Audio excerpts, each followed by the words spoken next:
Hey everybody, my name is Jake. Welcome to Sunday Service I Have to Cough edition. Oh my goodness, this is a special cough edition of Alt Worldly. We're going to be venturing into new territory, but I should probably establish what territory you're in currently. I am a former Jehovah's Witness, current live stream person talking to you, and I was born and raised a Jehovah's Witness, and every week on Sundays I check in with my old cult, Jehovah's Witnesses, other cults such as Christian Nationalism, and we break them down and see what's going on. Yes, Christian Nationalism is going to be entering the rotation. That is new. I've been starting to branch off and talk about other cults in the live streams, and spoiler alert, in an upcoming main channel video. And if that makes you nervous or feels like it's out of step with the channel, I hope you'll stick around so you can hear my explanation, so you can hear me explain myself. However, I am an ex-Jehovah's Witness. That is the religion that molded me for the first at least 27, 28 years of my life before I started to deconstruct. And so that is always going to be, at the very least, the first thing I talk about in any given stream. It's always going to be in the DNA of the channel. That coverage is not going anywhere. We're just going to incorporate some new stuff. And today, we're going to talk, first of all, about some Jehovah's Witness morning worship programs. I find these really interesting because while Jehovah's Witnesses are a preaching organization, they're always going out, giving people magazines and handbills, and yes, showing them videos. These are not videos that they would show the public, partly because they're boring, but wait, don't touch that dial. They're so boring that they wrap around to being culty and interesting. This is the kind of stuff that the cult really says behind closed doors to their members. And if you know anything about high control groups, the front, the way that they get you into the group, is very different than what they say in the back once you're through the door. So that's what we're going to be talking about today. I've got some channel stuff that I'll update you on later, but I kind of just want to get right into things. Now, I said that, but before we get into the actual morning worship programs, what I wanted to do is check in with the ex-Jehovah's Witness subreddit, because I haven't really checked in with good old RxJW in a while. I like to check in and see what the top upvoted posts of the week were, just to kind of get a sense of what's going on. And this one from 2 days ago from Espresso, pronunciation pending. This is a very highly upvoted post. The elders changed the entire meeting program to call out an issue of apostasy in the congregation. Apostasy is going to be a theme throughout this stream. I didn't mean to rhyme. I do it all the time. But sorry about that. I'm nervous because we're, as I said, venturing into new territory. Oh my God. Okay. Me and my twin sister both woke up a few days ago. By woke up, they mean they woke up to the fact that they're in a cult. That's kind of the term, because it does feel like that when you start to realize, oh my God, you're in a cult. And then you finally do that first Google search and start researching. It does feel like your entire life you have been sleepwalking and now you're awake. And so that's kind of the turn of phrase. Sorry, call me out in chat on this too. I want to do a better job of like defining insidery terms. So this person and their twin sister both woke up a few weeks ago. I messed up and went to my husband soon after and confided in him. He freaked out and went to his family that same night and told them everything I said. That entire week was torturous. We had a shepherding call with two elders.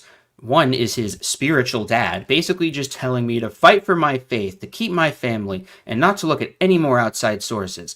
And they read a bunch of scriptures about apostasy. Okay, so shepherding calls are sometimes just like nice visits where the elders come by and encourage you, like, hey, you're doing a great job.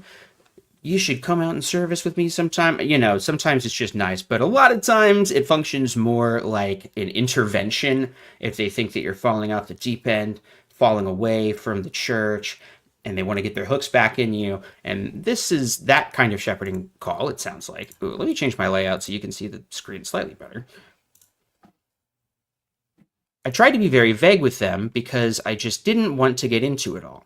My sister had a shepherding call as well and told the brothers, meaning like the brothers in the congregation, all her reasons for not believing anymore and told them she's moving to another city and is not going to be looking for another hall. Well, a week has gone by, and we all got texts from our group overseers saying the midweek meeting will have multiple exciting changes and announcements, and that they're strongly encouraging everyone to be there in person. Oh, God. I didn't pre-read this, by the way. So, yeah, Jehovah's Witnesses really run on gossip culture, and if there's some spicy news going on, it spreads pretty fast. And so clearly the local congregation elders are panicking, trying to put together some special spiritual program, I guess. Oof. Before I read this next sentence, I'm really sorry to do this, but my mouth gets a little dry, and sometimes I do have to take a sip of water, and to cover up the sound of me doing that, I just play a little sound drop. My church had been giving me ass to drink, but now I was freely receiving, the water of life. Sorry, it's really a disgusting and unacceptable sound job. I'm kind of realizing I've been wanting to sort of make the streams a little bit more PG-13, like not curse as much, just in case people are listening to it with their kids. And I'm realizing now that it seems like all of the sound drops have super dirty jokes in them. I mean, I don't even know if you could really call those jokes. We're working on the balance. We want to be fair and balanced towards the non-curse word enjoyers and me, who enjoys cursing very much. So the elders are like, well, you better come to the meeting. It's going to be a big one. And so they go on to say, I'm still going to meetings right now, trying to phase out and make things easier in my marriage and with my husband's family. My sister came last night to sit with me as support since she'll be moving soon. They shortened all the parts of the meeting. And so like the meeting is broken up into all these different sections that like different brothers go up and give. Sometimes you have like people in the congregation are assigned to do demonstrations to simulate stuff that might happen in the door-to-door ministry, and you're kind of graded on it. The midweek meetings are very strange. But sometimes if there's like a special speaker, the circuit overseer rolling through town, or there's some really big announcements, they'll shorten all the parts so they can have enough time at the end. Jehovah's Witnesses are very obsessed with punctuality and organization and having everything run on time. The train's running on time, so to speak. So they shortened all the talks of the meeting. And when the second half of the meeting came, my husband's spiritual father got on stage, making direct eye contact with me as he announced that the elder body has decided there is an urgent need to address the issue of apostasy in our congregation. So they felt the need to have our congregation watch the 34-minute song for brothers playing about apostate material. That sucks. That's like, hey, I was really expecting that they were going to do something fancier than just when the teacher shows up hungover and plays a video to the class. This is like showing an episode of Planet Earth to a climate denier or something. Except that actually sounds like a good idea. This seems bad. So they play this pre-recorded talk by one of the governing body members about apostasy, and it's a crazy one. It was so awkward, and I was in shock that they would change the whole meeting program to watch this video just because of me and my sister's doubts. I could not believe it. It felt mortifying, honestly, because all the elders, my husband's family, and friends were all there and know it is directed towards me and my sister. I've never had something like this happen before, so I was just shocked and so irritated. Oh, holy shit. This is the craziest thing I've ever heard. I really thought when I read the title that it was just going to be a local needs part, that the elder would craft some kind of outline based on Watchtower materials and kind of just regurgitate to the congregation the dangers of apostasy. And for Jehovah's Witnesses, apostasy is just anything against Jehovah's Witnesses. So this person no longer believes that the religion is true. So now this person would feel comfortable watching, I guess, a channel like this or other ex-Jehovah's Witness channels that criticize the group. And so any acknowledgement of criticism of the group is apostasy and therefore strictly forbidden. Increasingly, the governing body, the leaders of Jehovah's Witnesses, are obsessed with warning people about apostasy, which I take to be a good sign because, to me, that shows that apostates are actually doing something. I mean, I was disfellowshipped. I was excommunicated from the religion because of apostasy, and it is easy to think that it doesn't matter sometimes, but clearly it matters to the group. Now, one thing that I've been curious about since my own disfellowshipping is whether the elders call the branch when there's a case of apostasy in the congregation. And from a few anecdotal reports talking with other people who had a similar exit from, their exit was similar to mine, where I was posting stuff online and then got caught. It does seem like, as a matter of protocol, the elders call the branch. This isn't in writing, so I can't say this for sure, but based on talking to 4 or 5 people, they were able to confirm that their elders did. An ex-elder, I think, told me this once, but I don't know if that is the rule because, and we don't even have time to get into this, the Jehovah's Witnesses haven't updated their official rule book for the elders since they've made a lot of changes to how disfellowshipping works. And I've been kind of speculating, and others have been speculating, that they might just forego releasing a physical elders book. I mean, physical, digital, whatever. The internal elders manual is accessible only to elders, so anybody below them in rank in the congregation. I was a ministerial servant, which I guess is like a deacon or an elder's assistant or something, and we were not allowed to have that book. Women are not allowed to see it. An elder, if they're married, their wife is not allowed to look at that book. Women who work in the Bethel factories aren't allowed to work on the assembly lines that deal with that book. That's how secretive it is. But it inevitably leaks online because elders wake up all the time. In fact, we always get the monthly confidential elders letters leaked to the XJW community because there are so many physically and mentally out elders. And so I've kind of wondered if they might just not release this stuff in writing in the future. Because whenever the group is litigated against, specifically about child sexual abuse, and more recently in Norway, their shunning practices, Jehovah's Witnesses are going to lie in court. They're going to say what they want the world to hear, but their internal rule book is very clear on all this stuff, and it contradicts their public testimony, the things that they say to officials. And so I'm watching The Wire right now for the first time. I learned an important thing, which is never take notes on a criminal conspiracy. And I think that might be what Watchtower is realizing. A few years ago, actually, I don't know how many years ago it was, but for a research project or something else, I was looking at to see if there was a leaked branch manual. Witnesses, like all cults, are very hierarchical, and it's shaped like a pyramid. There's more power at the top, and the higher up you move, the more information you get. So people below elders don't have access to their manual, but people in the branch don't have access, people below the branch don't have access to the branch manual. If you're above them in some kind of governing body, helper role, we don't even know what kind of stuff they get. And so I did look at the branch manual, and the really weird thing about it is it's all in code. No joke. It's all basically indecipherable. Everything on their end, I'm sure they have some kind of decoder, a secret decoder ring, probably like what George and Harold might find in a box of cereal in Captain Underpants. But they have some code on their end that they're using, and so it's kind of useless as a legal document. I suspect that they're going to just encourage the elders to call the branch more for these kinds of things.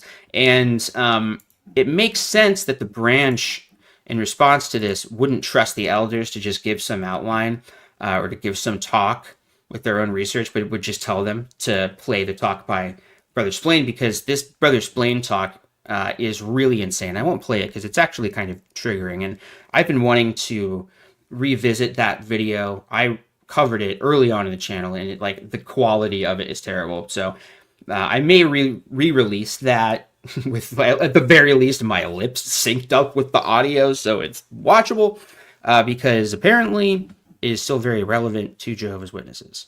Yikes. I feel so bad for that person. It feels bad to say that she made a mistake by going to her spouse. That's what the poster said. I don't think that it was a mistake. What I tell people, because I'm married and I was the first person in my marriage to wake up. Christina eventually did too, but I was first, and I was not honest with her for a long time, and I always really regretted that, and it caused an unnecessary amount of internal stress. And so sometimes people reach out to me for advice if they're in a similar situation and they're married to a Jehovah's Witness and they no longer believe and they're pretending and going to meetings. And usually what I tell them is to be as honest as possible as early as possible. it's just the more you drag something on, the worse it feels when it finally comes out. And at the end of the day, your marriage is going to have to withstand this test. Maybe that test won't come until after you're both out, and you're still going to have the test because you're going to have to figure out if you can survive as a couple who is not bonded by Jehovah's Witnesses, but just your love for each other. So I think it's just better to rip the Band-Aid off. And the fact that this guy responded the way he did, I mean, it's like he followed his training. It's what you're supposed to do. But man, it's so insane. I mean, if you need proof that Jehovah's Witnesses are a cult, this response is absolutely nuts. No women except for female lawyers, of course. Yeah, they do have, they trust women to be lawyers. They do have women in their legal department. QC Man 2000, by the way, thank you for gifting a membership to one lucky viewer here. Like the secret letters assigned to various GB/Bethel higher-ups that Ray Franz would talk about in his book. Oh yeah, which I've got right here, actually. Interesting, they don't want the public to know who they are or even elders. Yeah, and one of the weird things that we've learned via whistleblowers and specifically reporting that Mark O'Donnell has done, other activists who are involved with the CSA litigation within the group, we've actually gotten copies of their the kind of reports that the elders fill out when they get testimony that somebody is a pedophile in the congregation. And it looks like a police report, first of all. But the direction to the elders is to call the legal department at the branch. Not call the police. Call the legal department first, and the legal department will tell you, the elder, whether you should call the police. They're checking in to see if they can get away with not reporting it, basically. But when you call that legal department, you do not get anybody's name. Whoever you're talking to, if it's a lawyer or a paralegal, they give you some kind of code that internally corresponds to somebody, but they do that so that there's no trace on the outside of who they talk to, so that their legal department can't be wrapped into these constant, global, ongoing litigations. It's really disgusting. It's really, really gross. Jenny Bloom said, I told my spouse and it was a mistake. I should have waited to tell him a little longer so I had a chance to wrap my head around things. He got the elders involved right away. I wasn't prepared. It ruined my trust in him. Yeah, it is where it gets tricky. Did I say it was not a mistake, full stop? Because that's why I say be as honest as possible, as early as possible. Because I do think that you should take time to process it for yourself. I mean, usually if you're like mad at your partner, you don't just want to snap at them. Not usually. No, never snap at your partner. But, it's better to kind of take some time, process your own feelings before you bring it up. But it would be bad to just let it simmer for years or months or whatever. And so I think that there probably is a balance between I need to process this internally and I'm going to do what I did, which was start posting apostate videos. And that I deeply regret. I do not recommend anybody do that. So I definitely think that there's a balance there, but there's also the thing of when you go through that and you realize you're in a cult, like it's the most panicky, earth-shattering feeling. The ground beneath your feet just feels like mashed potatoes now, and your gut reaction, of course, you can't necessarily control because you've never experienced that before, and you're going to be acting different. Your spouse is going to notice, and it is just hard. So I think, yeah, maybe mistake is just the wrong word, but whatever. Let's watch a video. As David Blaine once said, let's watch a video. Real ones know. Real ones know what I'm talking about here. Okay, so we're going to look at the What's New section. What's New Pussycat? JW.org, baby. We're going to see what's new. And what's new is a bunch of new morning worship programs. They actually are all released kind of on the same week almost. Now, okay, I definitely want to talk about these three because they seem like interesting culty subjects. This gentleman right here, Isaac Murray, but we all call him Sauce. Real ones also know what I mean by that. I don't know if we want to talk about Sauce because Sauce is so boring, it's almost like existentially terrifying. It feels like he's trying to burrow his way into your brain through some kind of boredom spell. I don't know what that meant. But let's watch Clive Martin. His name is Clive. Is he British? Sorry to my British viewers. All right, now let's get some captions on. Get a couple captions. And, well, let's get a taste for how slow he talks before we speed him up. That's an important part of the equation. If you're an elder or you're reaching out to be one, he's a bit of a then Brit, Peter's words have special meaning for you. 1 Peter chapter 5. Maybe. He says, I make this appeal He says, to the elders among you.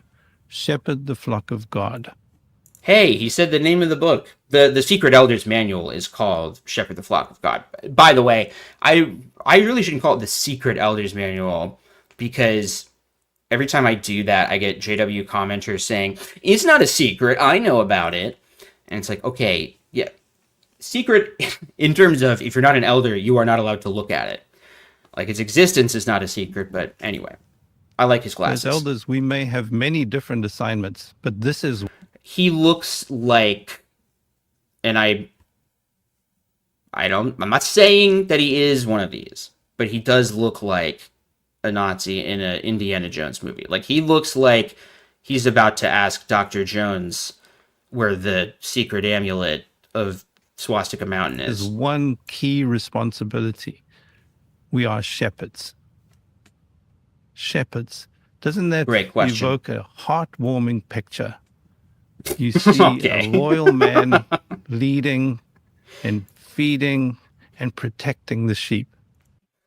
Okay, so I've been working on this script kind of as a personal challenge. Like, what is propaganda? I want to try and describe it because it is really hard to determine what is propaganda, what is not.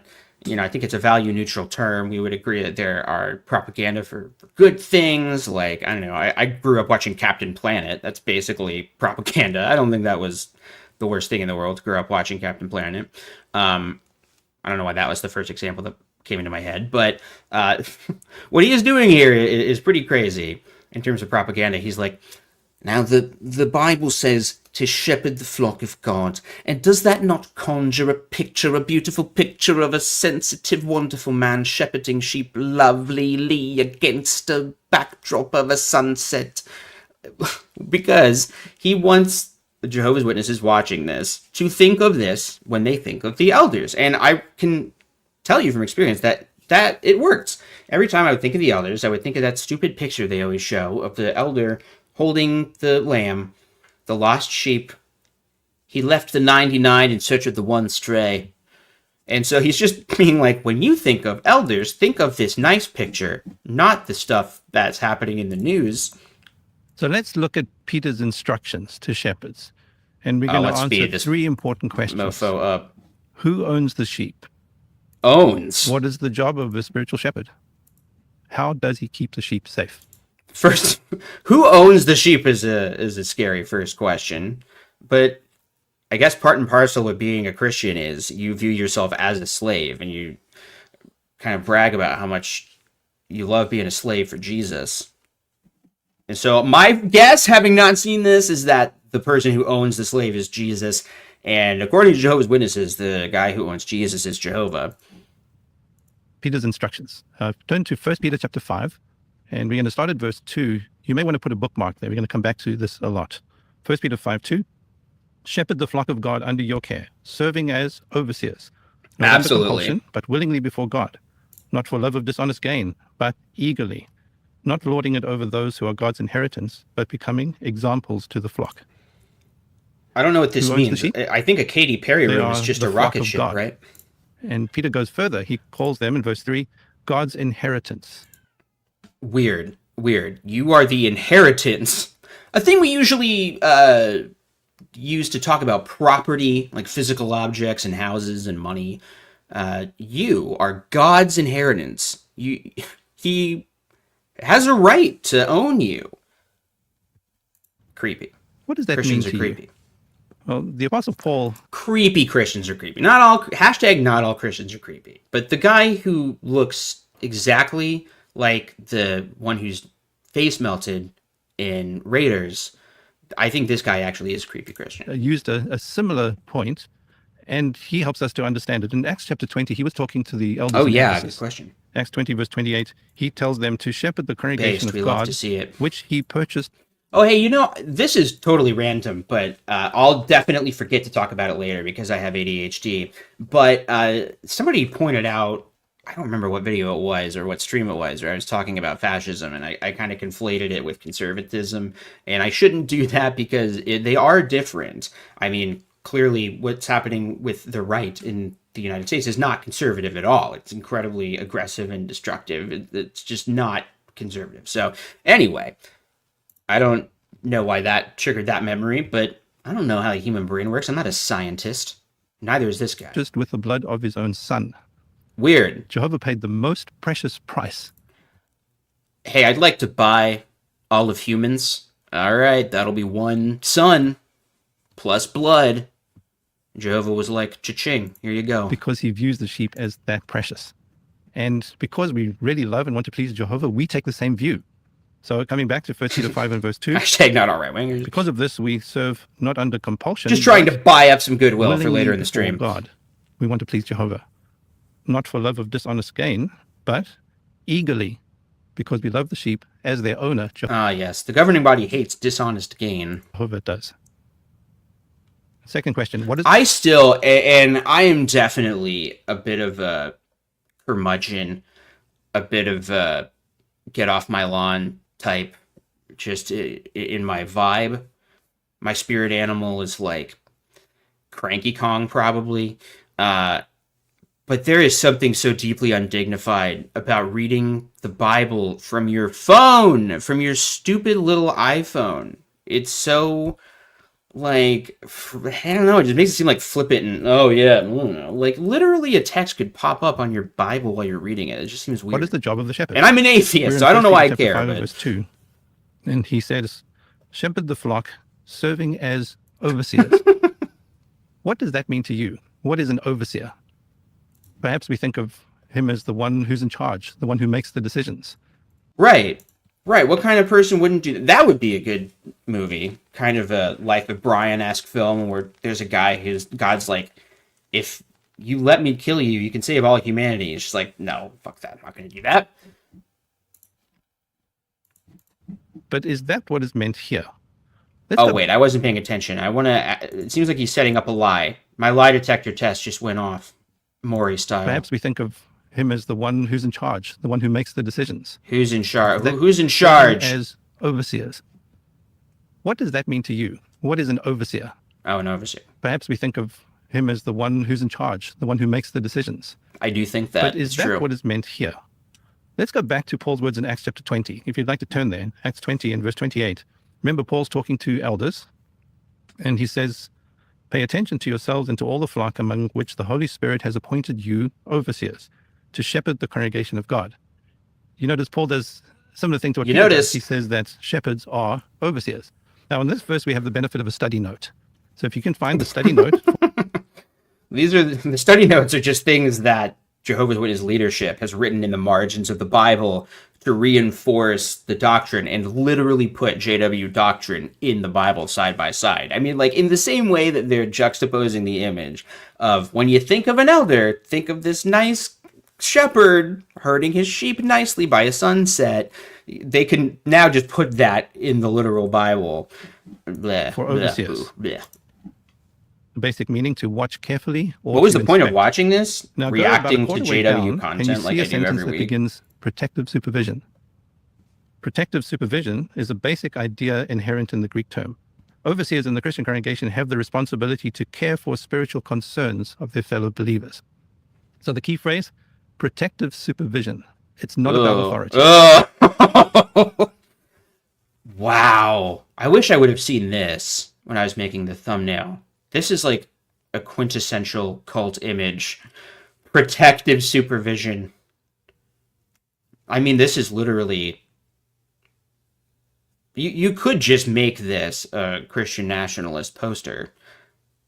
Protective supervision that looks a lot like tyranny. Rather, it's about care. It's about keeping the sheep well-fed, healthy, safe. Protective custody. how does an overseer care for spiritual concerns? How do I not have a Goodbye Imagine Little Sheep someone sound approaches drop? you Oh my god. as the elder. He's got a big decision that he has to make. And so he asks, what should I do? For example, should I sign up for that college course? Should I go into debt to buy that new car? Should I marry that sister? Whoa.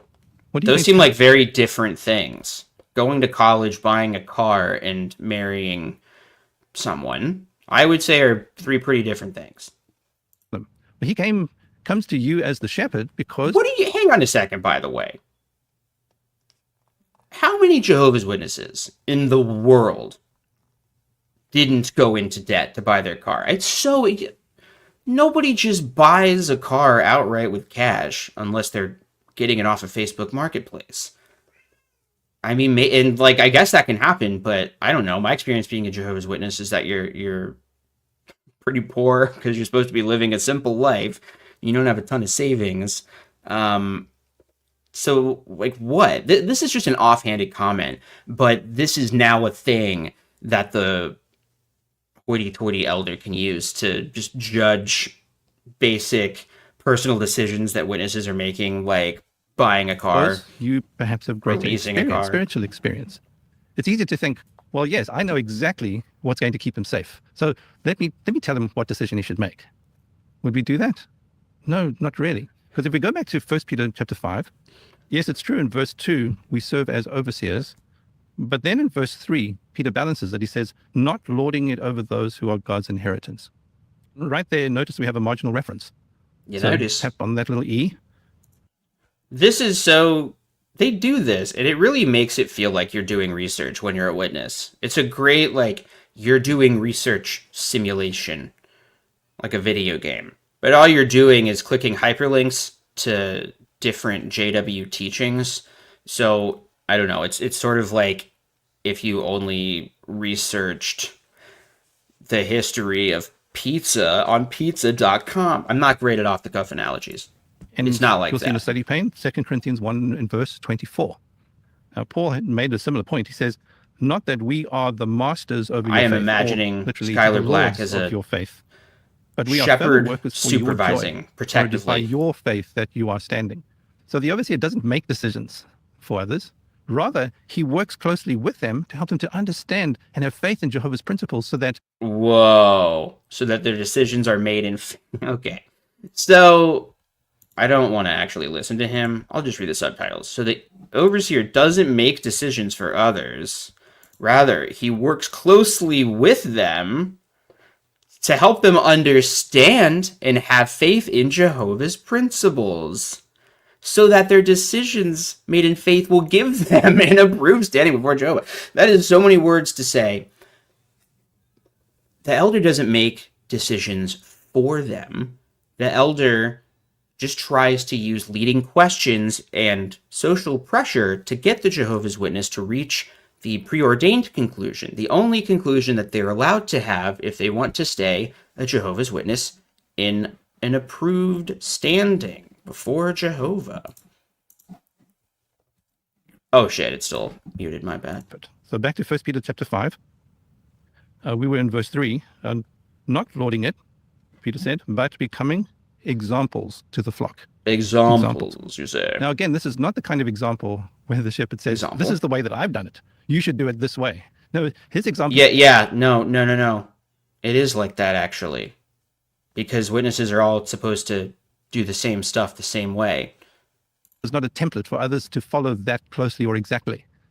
Rather, it's more like what the Apostle Paul described when he talked to the Hebrews. If you wouldn't mind turning to Hebrews chapter 13 and verse 7. In this case, Peter That's actually a good talking point. to the sheep about the shepherds. And in verse 7 he says, remember those who are taking the lead among you, who have spoken the word of God to you, not their own word, the word of God. And as you contemplate how their conduct turns out, imitate their faith.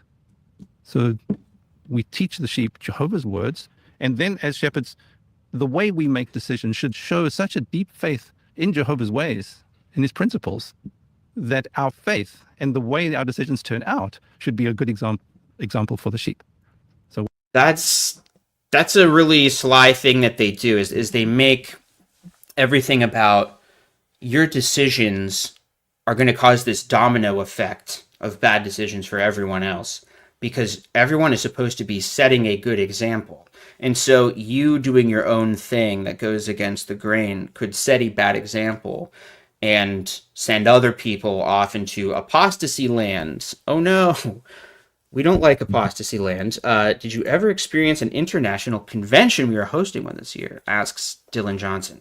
Well, in 2014, the group did international conventions worldwide instead of the normal annual regional convention. And so that's the only one that I ever experienced. We went to a special convention out of state once, but yeah, the international conventions are very weird in that everyone is kind of encouraged to dress as racial caricatures of themselves. Like everyone's supposed to wear their native garb, as Jehovah's Witnesses would say, but their native garb is going to be based in false worship, which Jehovah's Witnesses say is bad. So you're allowed to abandon everything about your culture other than just the costume. My culture is not your prom dress, Jehovah's Witnesses. Also, we had a good comment from Villain of the Year, per usual. Two-parter. Got to make sure that they come to the right conclusion, but not in a way where the elders bear any responsibility for the outcome. Well said. You need to quit your job to not miss so many meetings. And if you don't find another one, maybe there's something wrong with your spiritual routine. Yeah, it's a way of going back to everything is your fault. I was on an ex-Scientology channel recently, Natalie growing up in Scientology, and actually, I think I might have said the wrong name of the channel. My bad. But we were talking about this. I think she asked if there was a doctrine like that, because Scientology, very explicitly, the doctrine is that everything is your fault. Jehovah's Witnesses would say, no, that's not true, because there's Satan, there's time and unforeseen occurrence, but they do believe that everything's your fault, because when something bad happens, you are supposed to self-investigate for all the things you could have / should have been doing better, things you should have been doing to be a more spiritual person and thus have more favor with God or whatever. So it's very sneaky. They're sneaky, tricky guys who play. So what is the job of a shepherd? Caring overseer? An example of faith. And did you notice that sucks. We really have covered the third question too? How does the shepherd keep the sheep safe? Well, by word and by example. He builds a strong faith in Jehovah. By repeating Jehovah's Witness doctrine over and over and over again, pelting the congregation with it like a pitching machine. So that the sheep are able, through their faith, to stand approved before Jehovah. So, shepherds, trainee shepherds, what have you learned from Peter's words? Service car. Who owns the sheep?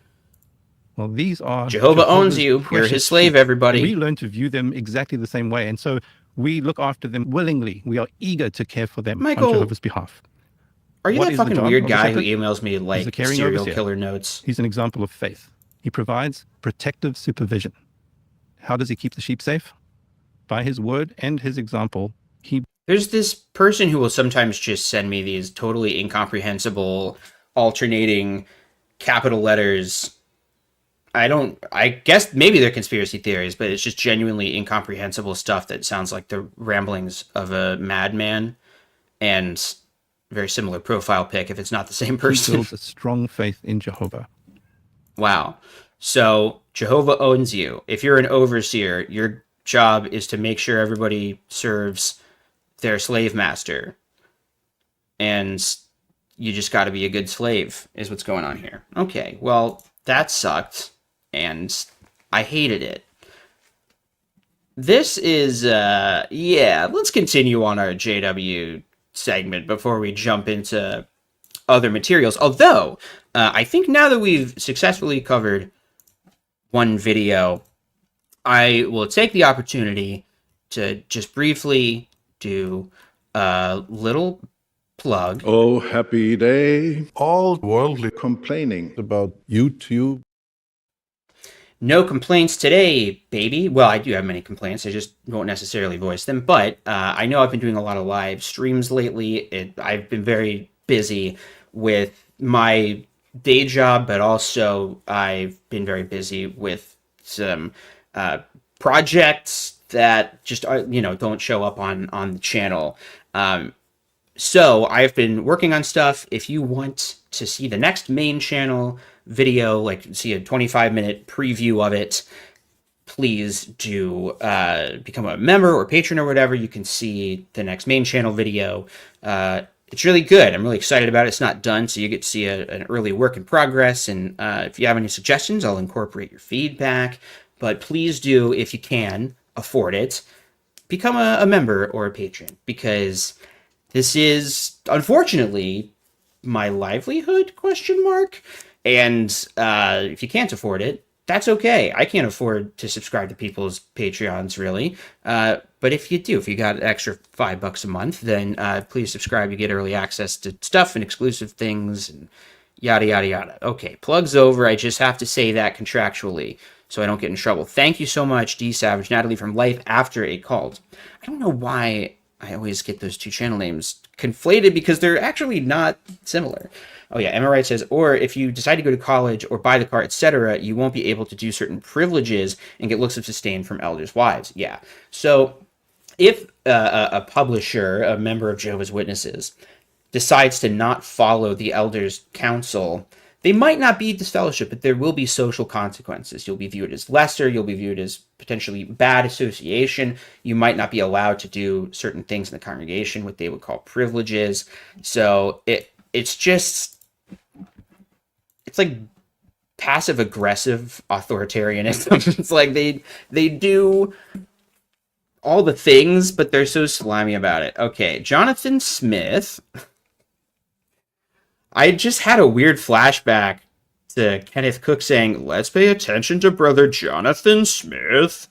You know, I think I can find it. I know I did a 60-second JW broadcasting thing, but we've seen Jonathan Smith before. I did a rebuttal of one of his talks, and it is like a bonus video you can watch if you're a patron, because I cut it out of the final video. It was part of the Gilead graduation one I did with the Shovel the Coal guy, and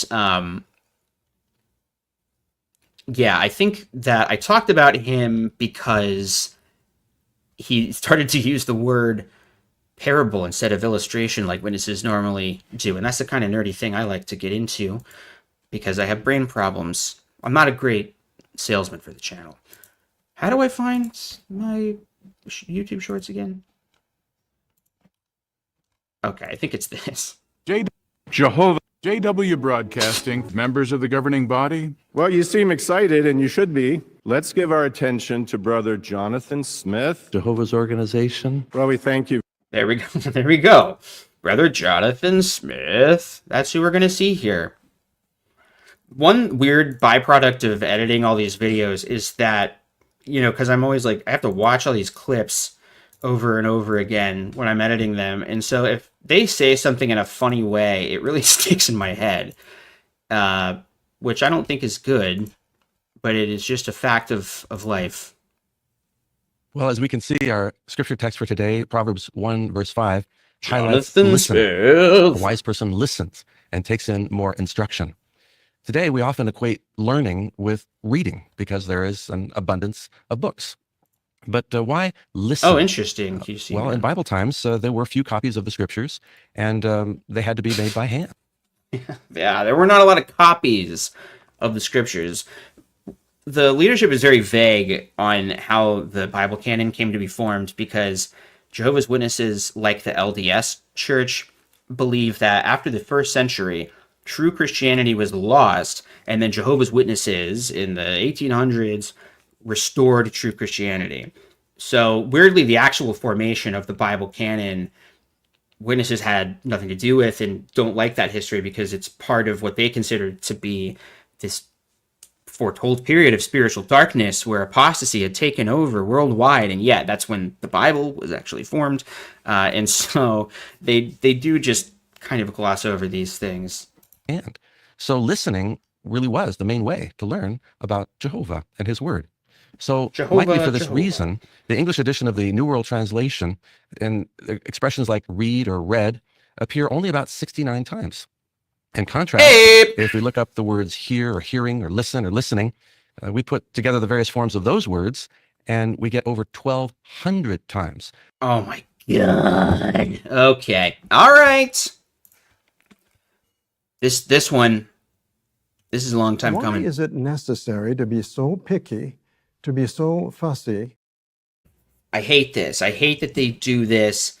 If they don't have anything of value to say, if they don't want to do any kind of research or add anything to their talk, they just rely on this stupid thing where they'll look up how many times a word was said. And then based on how many times the word was said, they'll be like, whoa, the Bible used the word be nice to people. Not a word. The Bible used the word orgasm 700 times. That must mean the Bible really likes orgasms. And that's what they say. I don't even think the Bible says it that many times, but that's just a teaching of Jehovah's Witnesses. Anyway, I think I explained that well. But those are found in the English New World Translation. So even though today we have an abundance of books, Live an abundance much of what we learn, books. though, is still by listening. For example, a young child. Great point. How does a young child learn a language? Well, you don't hand a child a grammar book and say, here you go. No, the child learns by listening and absorbing sounds. But you know how they learn grammar usually is that they do at some point give kids grammar books. I mean, I understand what he's saying. I just find it funny. The theme of this one is be an active listener. And I'm curious to see what he says because Jehovah's Witnesses are the least active listeners ever. I mean, if you've ever had a conversation with somebody in a cult or a control group or who believed in a conspiracy theory, when you try and challenge them on their beliefs, they are not listening. They are simply not listening. They are just waiting for you to say something that they can jump on with a pre-approved talking point with their dogma. So they're just looking for excuses to disbelieve you, to ignore you, which is kind of the opposite of active listening. And even with interpersonal friendships, not personal friendships, but when you're preaching in the door-to-door ministry and trying to rope somebody into the organization, maybe it's a coworker or just somebody you meet at the grocery store, you're supposed to be constantly listening with an ear towards, ooh, I can use this JW doctrine to preach. Ooh, I can give a witness because they said this. So you're not actively listening. You're listening to see if you can preach at them, or if they're criticizing you, ignore them. And their youthful brain is made in such a way is that they Their begin to youthful translate those brain. sounds into meaningful expressions, words and phrases and so forth. So we stop and think then, if listening is so important, what's involved in listening well? Well, today we'll take a look at 3 basic things that will help us Very well become said. better Jenny listeners. B says they don't listen. They're coming up with the response. And that's exactly it. The whole time that you are talking and trying to very carefully articulate to your mom or dad or sister or brother or son or daughter, whoever who's in a cult, they're not listening. They're like, this person is saying stuff that makes me so mad and scared. And they're trying to just sift through all of the Watchtower magazines in their minds to remember, say, David Splain's anti-apostasy talk. That's what they're doing instead of active listening. How can I awkwardly interrupt this person's life? Yeah, that's a great way to put it. Listeners. First of all, it's important to remember that listening is connected with obedience in the scripture. Oh my God! As we He just said it. Oh my God, he admitted. This is like a thing I've said too many times before on the channel, that the group conflates listening with subservience. They'll accuse people of, well, you're not listening to the governing body. But what they mean by that is you are not obeying the governing body. You're not allowed to just have a good faith disagreement. And so they just say listening when they mean obedience. But I don't know that they've ever just come right out and said that word for word. I mean, this is literally just a criticism that I make of them. And here they are. They're just saying it. He just tweeted it out. we know. Second, we'll discuss how listening involves active listening. We'll see what that means. And finally, point number 3, we will discuss how listening involves manifesting godly qualities. So let's begin with point number. Jesus Christ. Just the act of listening. Pretty benign human behavior that, as this guy said not 5 seconds ago, most children just naturally do when they're in that sponge brain phase. They just absorb all this stuff.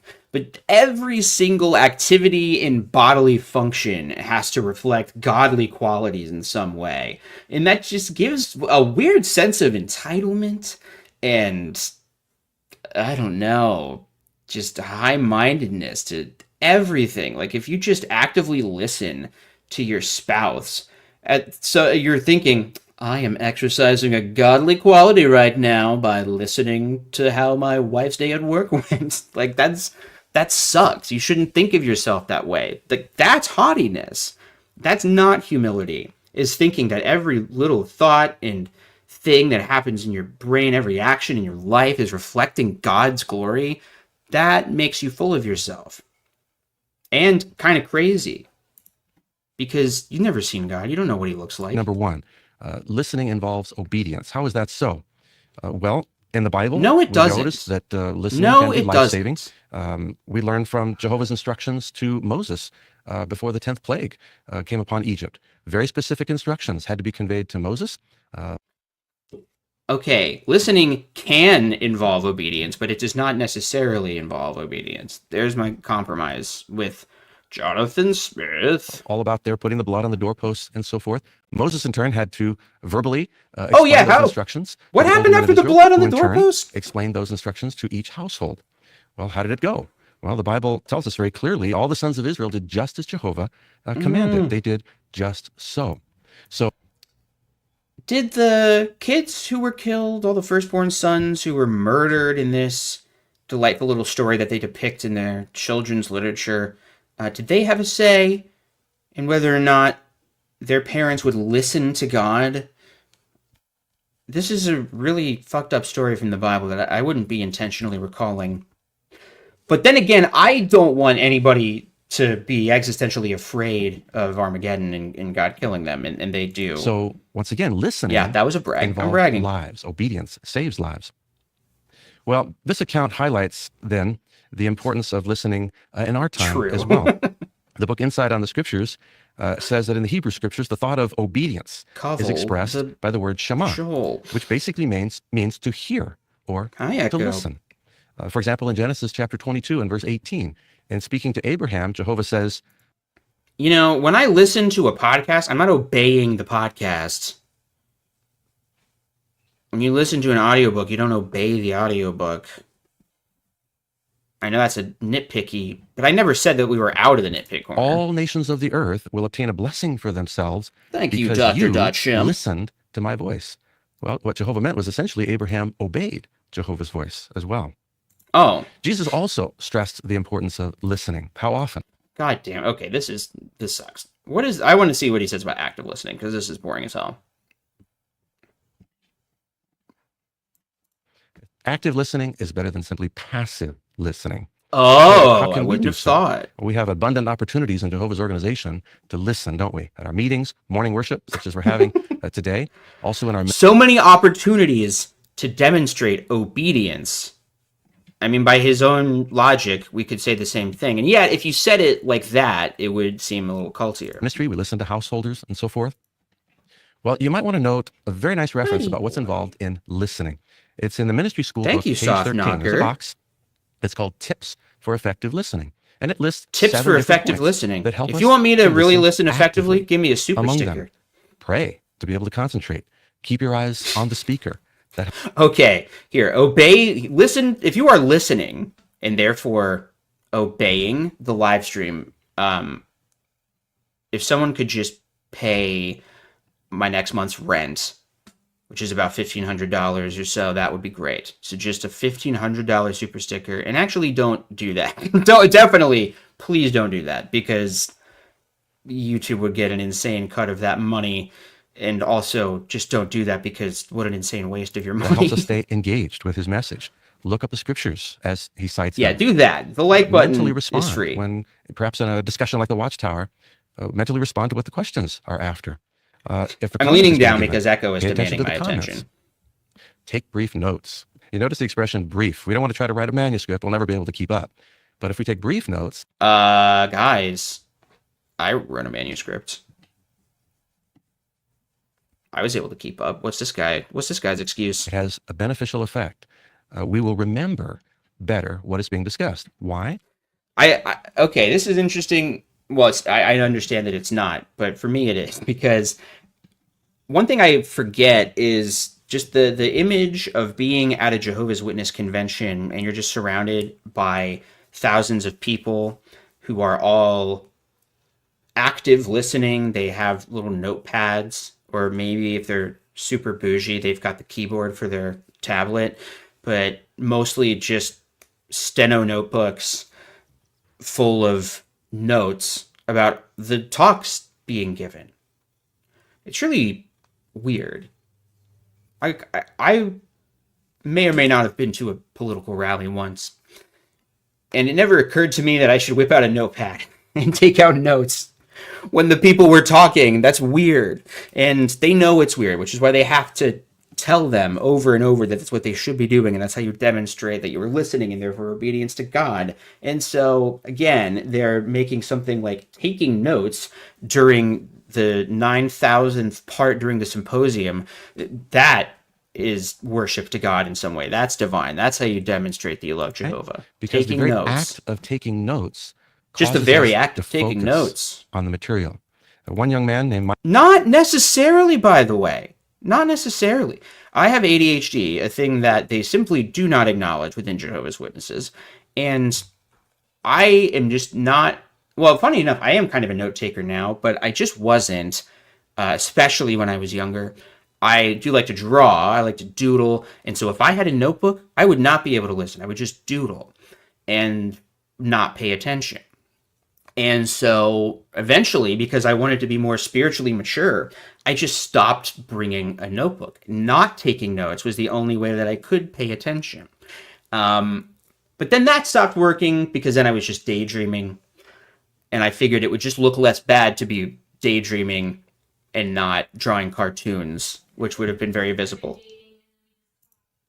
And then, so Christina just said, and then we started dating and we just talked throughout the meetings, which is so true. We were so bad during the meetings. Like, really, the genesis for these streams is just being at the meeting and us making fun of the talks the whole time and giggling inappropriately.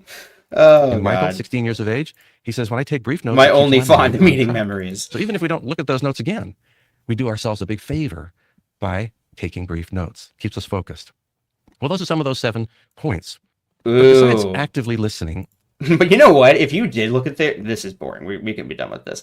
But if you did look at your notes from 96, it would be full of a fair amount of contradictory information. And you would see in your own handwriting, like, the end is so close. Any day now, just around the corner. And, you know, you would recognize it's from 20 years ago. Ugh.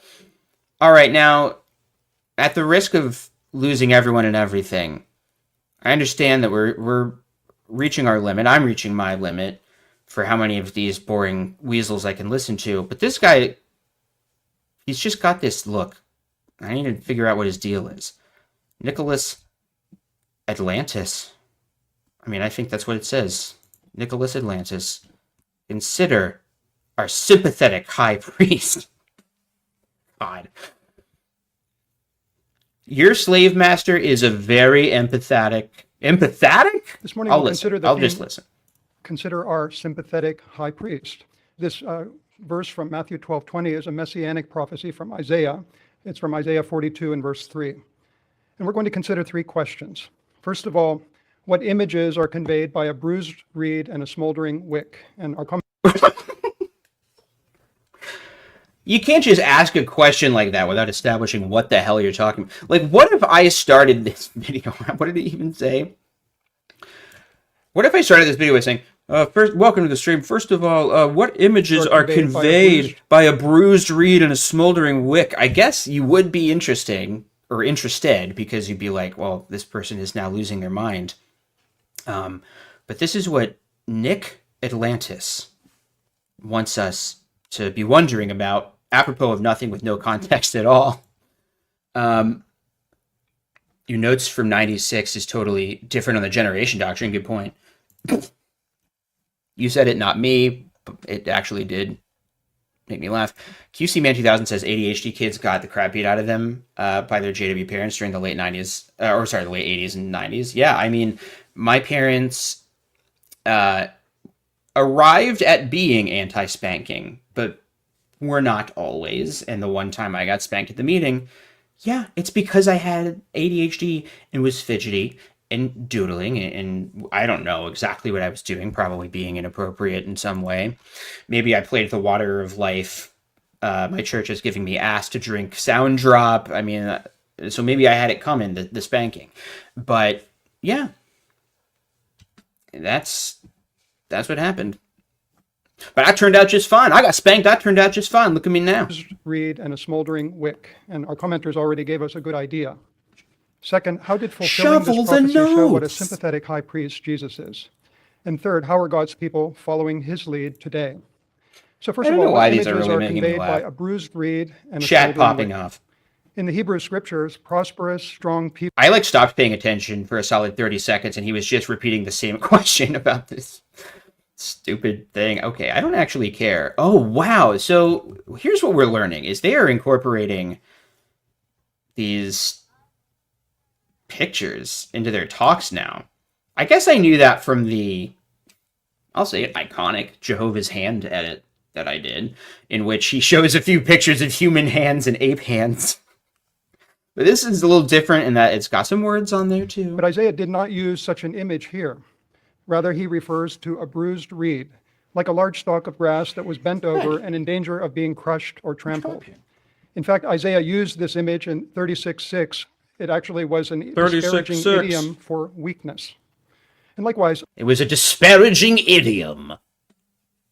Wow. Isaiah did not refer to heavenly luminaries used to represent. This is how they make members feel like they're very scholarly and everything is based in history, is because they'll show that they actually went to a museum and saw what a real smoldering wick would look like from Bible times. And if we do that, that means that everything in the Bible, up to and including magic and talking animals, is true.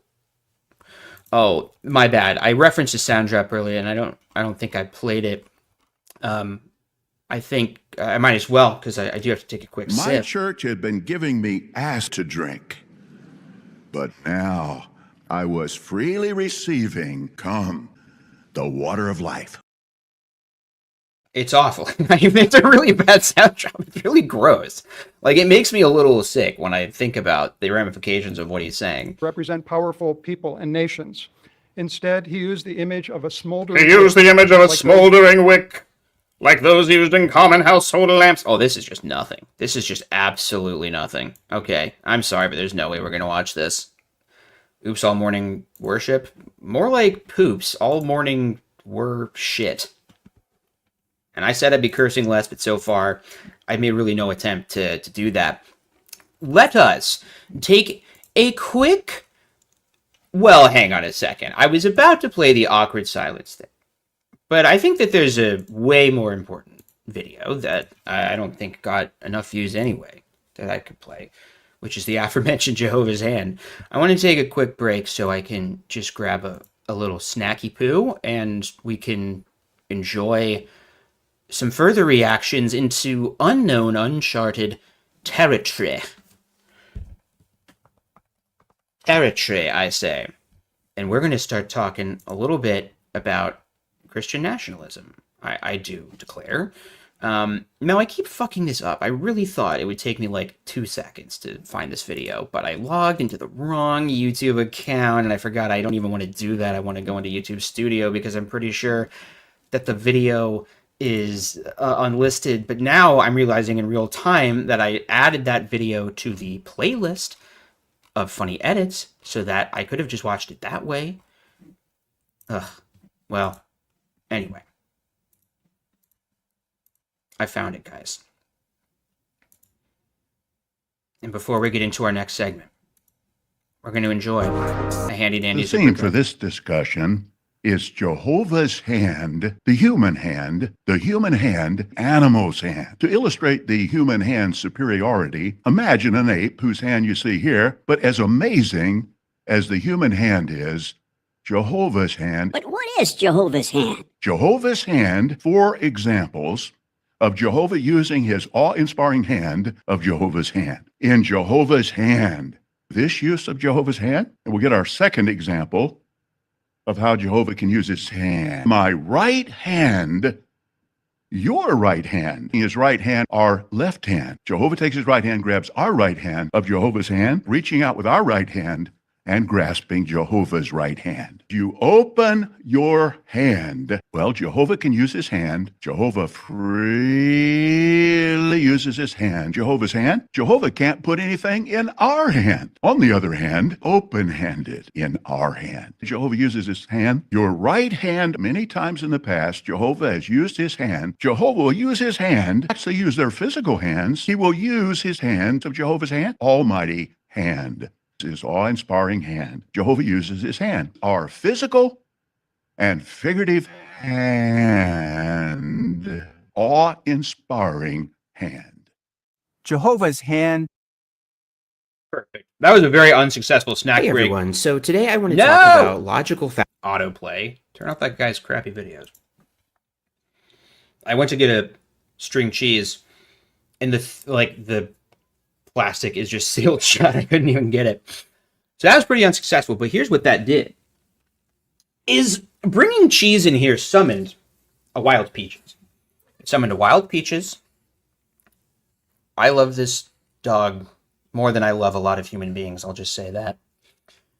I want a governing body mukbang. Oh my god, what the hell does that even mean? I regret even saying that out loud. I don't like that the word agape is spelled exactly like agape, because agape love seems scary. Okay, so I wanted to talk about Christian nationalism. I actually don't know a ton about it, and so I kind of want to learn. I want to learn more, and so I would like to do what we do here, which is kind of watch some influencers, some clips, and learn a little bit. And so I think that's what we're going to do. I, for some reason, saw this clip on Instagram, and I don't even know why it came up on my feed, because it's like a month old or something, but you don't find it anywhere outside. Let me see if I can get this to start over somehow. Oh god, why is Instagram the worst on desktop? I'm gonna wait for this to start over, this loop. But this is a little bit of propaganda. This person posted this in December of 2024. So, not exactly breaking news, but I wanted to see how a Christian nationalist would respond to criticism, the same way that Jehovah's Witnesses respond to criticism. So, maybe I can just refresh it.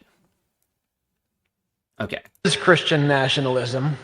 Are there any serious thinking people who self-apply the term Christian nationalist, or is it just a slur used to disparage more reasonable and nuanced philosophies? I think we have to fear a certain kind of nationalism. Exactly. All you need to mention is Nazi Germany. If that's what nationalism is, if it's the worship of the state, then the state. Ask Daniel, we can't worship the state. I don't think Christians can run from some. But if we change the definitions a little bit, then we might be able to worship the state. Someone calling us a Christian nationalist, if we believe that Christianity, for example, is essential to explaining the American project in the beginning, I will make that argument until I die. You can't. Oh, God. Well, when's he going to die? Could he do us all a fucking favor? He's about to say the thing. That makes me so mad. You cannot have the United States of America. You cannot have our ordered liberty. You cannot have our constitutional system of government without the Judeo-Christian, the biblical background. Judeo-Christian. Oh, shut the fuck up. Okay, so this guy's totally lying. This was in December of 2024. Now that they are in power, we know that they have a very different definition of what like an order of liberty is, and they clearly don't give a shit about the Constitution. So I pulled up this article from the AP. What does it mean to claim the U.S. is a Christian nation, and what does the Constitution say? And that is indeed what Christian nationalists claim. They claim that the United States is a fundamentally Christian nation, and therefore, in order to, I don't know, achieve paradise on earth or whatever. That it is their sacred duty and obligation in some way to restore the United States to what Jesus wants it to be, which is a Christian nation. And so all of the gays and lesbians and so forth, they don't like that. They don't like that at all. I saw some really terrifying reporting, actually, that said something like 51% of all professed Christians in the United States either are in favor of Christian nationalism.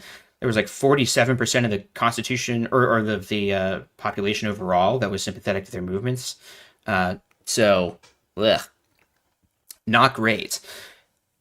Anyway, what this article says, it just goes through some common talking points, I think. Does the U.S. Constitution establish Christianity as an official religion? No. And I will say that, no, I won't say that. I just said that. I'll say this. The word God does not appear in the Constitution at all. It appears in just about every state constitution, I think, but it is not in the Constitution of the United States of America. So, what does the Constitution say about religion? No religious test shall ever be required as a qualification to any office or public trust under the United States. That's Article 6. Oh, Roman numerals. If you think I'm bad at normal math, Roman math I'm really bad at. Congress shall make no law respecting an establishment of religion or prohibiting the free exercise thereof. That is literally the First Amendment.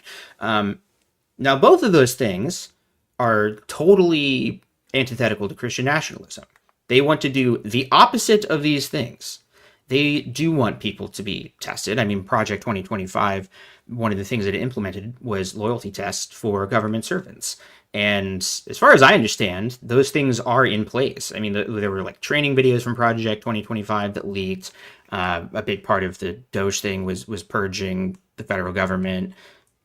They are totally fine with people being deported who were sympathetic to Palestinians. So, like, I think that we just know that they're lying about this, or, you know, they don't think they're lying, but they've got some framework in their own brain that allows them to not see the obvious cognitive dissonance. If it says Congress, does the First Amendment apply to the states? Wait, I don't understand that. It does now. Early in the Republic, some states officially sponsored particular churches, such as the Congregational Church in Connecticut and Massachusetts. Within a few decades, all had removed such support. The post-Civil War 14th Amendment guaranteed all U.S. citizens equal protection of the laws, and said states couldn't impede on their privileges or immunities without due process. Okay, well, we definitely know that Christian nationalists don't believe in that. None of the recent not deportees, kidnapped victims have been given due process. None have been charged with any crimes, and the Christian nationalists are cheering this on more than anybody. In the 20th century, the Supreme Court applied that to a number of First Amendment cases involving religion, saying states couldn't forbid public proselytizing. Hey, they did that because of Jehovah's Witnesses in some cases. They couldn't forbid public proselytizing, reimburse funding for religious education, or sponsor prayer in public schools. Well, that they are already doing that. There are laws being passed that allow prayers in public schools, that allow chaplains, religious chaplains, to be in schools. In fact, I saw this come across my feed. I figured friendly atheists would know what's up. And sure enough, Oklahoma, this is just 8 hours ago, Oklahoma Republicans passed controversial Christ is King resolution. So I don't really know what this is. Oklahoma Republicans recently, they just passed a resolution proclaiming that Christ is King. That's what they've been working on this week. And I'm not even kidding. This is the resolution they already passed. And you can see a couple things here. It's resolution number 1013. It was sponsored by this guy, Shane Jett, in the state Senate of Oklahoma. And there's a lot of whereas clauses, but look at this. Whereas the state of Oklahoma has a rich history rooted in faith, resilience, and a commitment to values that uplift its people. And it goes on, and it says the phrase, Christ the King, represents a declaration of faith for millions of Oklahomans and Christians worldwide, symbolizing the sovereignty of Jesus as a source of hope, unity, and moral guidance. Which, I don't know, guys, when I think of Christians in the United States, the word unity is not the first thing that comes to mind.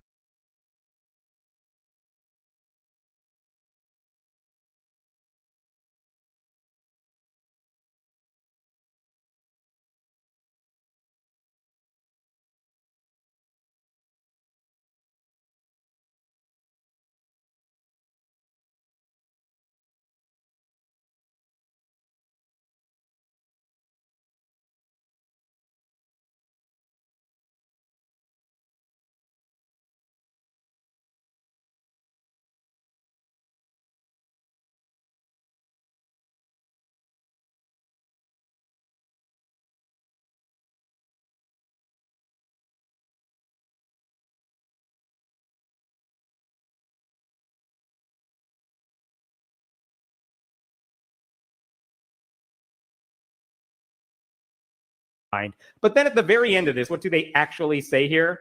All right. After we do the whereas clauses, we proclaim that the Oklahoma State Legislature here. Fuck, I was cooking too. I was cooking. I'm so sorry. So sorry. Lost like 10 people too. God damn it. All right. I'll rewind this. So yeah, I'm realizing that now. I don't even totally understand how that happened. So sorry, but it is a staple. It's a staple of the streams. I have to, at the very least, go a full 5 minutes being muted. The other problem with ADHD is I have a hard time multitasking and having, I can't play this video in the StreamYard tab, so I have to click over to YouTube. God damn it. Okay. I do. I've learned my lesson. So what I was saying is this wording is very vague. Right, like it says the phrase "Christ the King" represents a declaration of faith for millions of Oklahomans and Christians worldwide, but it doesn't represent all Christians. It represents the kind of Christians who wrote this legislation, and so the people who wrote this know exactly who they mean to include by this and who they mean to exclude. And one of the things that we talk about a lot on this channel is how you can weaponize vague language and twist it to your advantage, how cults do that, and that is exactly what they're doing here. They have plausible deniability. You could perceive it as inclusive, maybe not this, but they know who they're going to include with this and who it doesn't apply to. And so it doesn't, like, this probably wouldn't apply to Jehovah's Witnesses because Christ the King, I guess they believe that. They do believe that he's king, but they believe he's like the King Jr. and that Jehovah is like the double king. Super double king. So, yeah, I find this very gross. Again, so sorry. The source of hope, no more muting. Unity, and moral guidance. Which, I don't know, guys, when I think of Christians in the United States, the word unity is not the first thing that comes to mind. But then at the very end of this, I am back, right? I haven't gotten a comment in the last like 5 minutes. Right. After we do the whereas clauses, we proclaim that the Oklahoma State Legislature hereby proclaims Christ is King. Our state legislature says Christ is King, recognizing the spiritual. Why do this? This is so strange. This is fucking creepy and culty and weird. If you're in Oklahoma, you should be annoyed that your elected representatives are wasting their time drafting shit like this instead of fixing your roads. Significance of this declaration to many of its citizens and honoring the role of faith in the history and culture of Oklahoma. Okay, like that sounds like something you should do in a church and not the legislature. Yeah, it also why? Says, listen, guys, fine print, so don't sue us. This resolution is not intended to establish any religion or infringe upon the rights. Yeah. No one was saying this is. So why do it? Why do this? That's so strange. All right, I want to see if there's any more significance to this before I move on to another clip. But that's like this kind of purely performative Christian thing. I think Jehovah's Witnesses would find this grotesque because Jehovah's Witnesses, their unique thing is it's not like they think that the United States is divine in any way. They're just like accidentally super America-centric. But they believe that the US government will be destroyed in the last days and will be replaced. So they don't believe that any earthly government is worthy of making any kind of declaration like this. But weirdly, just as a thought exercise, what would happen if they passed something saying Jehovah is king? How would Jehovah's Witnesses react to that? Like, no, they're doing it wrong. I don't know. That's neither here nor there. But it's very performative. It is the Pharisaical making grand displays of your prayers in the public square and all that. But it is very much establishing a state religion. That's what this resolution is doing. Totally, yeah. So this is what they passed. The bill was introduced. And weirdly, doesn't this play into Jehovah's Witnesses are always saying that Satan's world rejects Jehovah. They reject the divine government that he set up. But, in Oklahoma, they just acknowledge that they're not really the ones in charge, that in fact their king is Jesus. Odd. But I like what Meta just said, which is that, this is a de facto declaration of a state religion. That's what it is. They didn't say that the flying spaghetti monster is the king. Sorry for that hacky reference. They said that Christ is king. And that is and because it's so insane and performative and absurd, it seems to be a tacit acknowledgement that their Christian nationalist project is succeeding in their eyes, and that they feel no shame, and that they don't feel a need to buffer their more insane people in their party and also just their more insane beliefs. Like, they're just going to come right out and say it. And normally to get anything passed, you would think, how long does it take to get a bill passed? Like months? They introduced this resolution and got it passed in 2 days. Every Republican voted for it. Every Democrat. Why did it even take 2 days? And the sponsor of this bill, Shane Jett, he was explaining himself to a local news reporter. This is what he said. It's just a very warm, inspirational way to honor Christ and to recognize his role in the foundation of the... Why is warm a triggering word? I'm like, no, sorry. The JWs have a copyright on the word warm. This is the excuse. It's just very warm. We did it because it's inspirational and warm. That's all. And yeah, Jet is saying, recognize his role in the foundation of the nation. And the important role that he plays in the hearts of Oklahomans all over. Like, passing some sham propped up piece of crap to insinuate that an invisible king plays an important role in the hearts of your citizens. You've lost your goddamn minds. Of the nation, and the important role that he plays in the hearts of Oklahomans all over. What's the big deal, you guys? He says it's just a proclamation. Moist, inspirational. But others believe it lays the groundwork of a much broader agenda, which is a very both sides reporting sort of way of saying, yeah, it's a proclamation, but we very much know this is just setting the grounds so that they can do some real Christian nationalist shit. Yeah. So here's the thing about Democrats, though, in Oklahoma. They do not have the votes to stop this sort of thing. But anytime you're trying to pass anything, resolution, a bill, there is time to discuss and debate the stuff, even if it feels like a waste of time because they're going to pass it anyway. And this is what I appreciate. When I was watching the debate over this particular resolution, a bunch of Democrats spoke out against it, and they spoke out for different reasons. Some people just were... Oh, good. Okay. Yeah, I was wondering about that because it's very annoying when the opposition party just doesn't show up at all and just doesn't even bother to meet the moment. Against the church-state separation aspect. I don't know. Are we interested in this? I was just kind of curious because this just happened, and it is a totally empty gesture, but I don't know. Everything that the administration does feels like it's just testing the waters for more insane shit. I want to look at this clip here because it uses one of my favorite words, apostasy. I found it, I think, just because of my algorithm being so rigged in the favor of showing me stuff that I like already. I think, like, when I search stuff on YouTube, it assumes I don't want to see just raw, unedited Christian nationalist church leaders and stuff, but I do.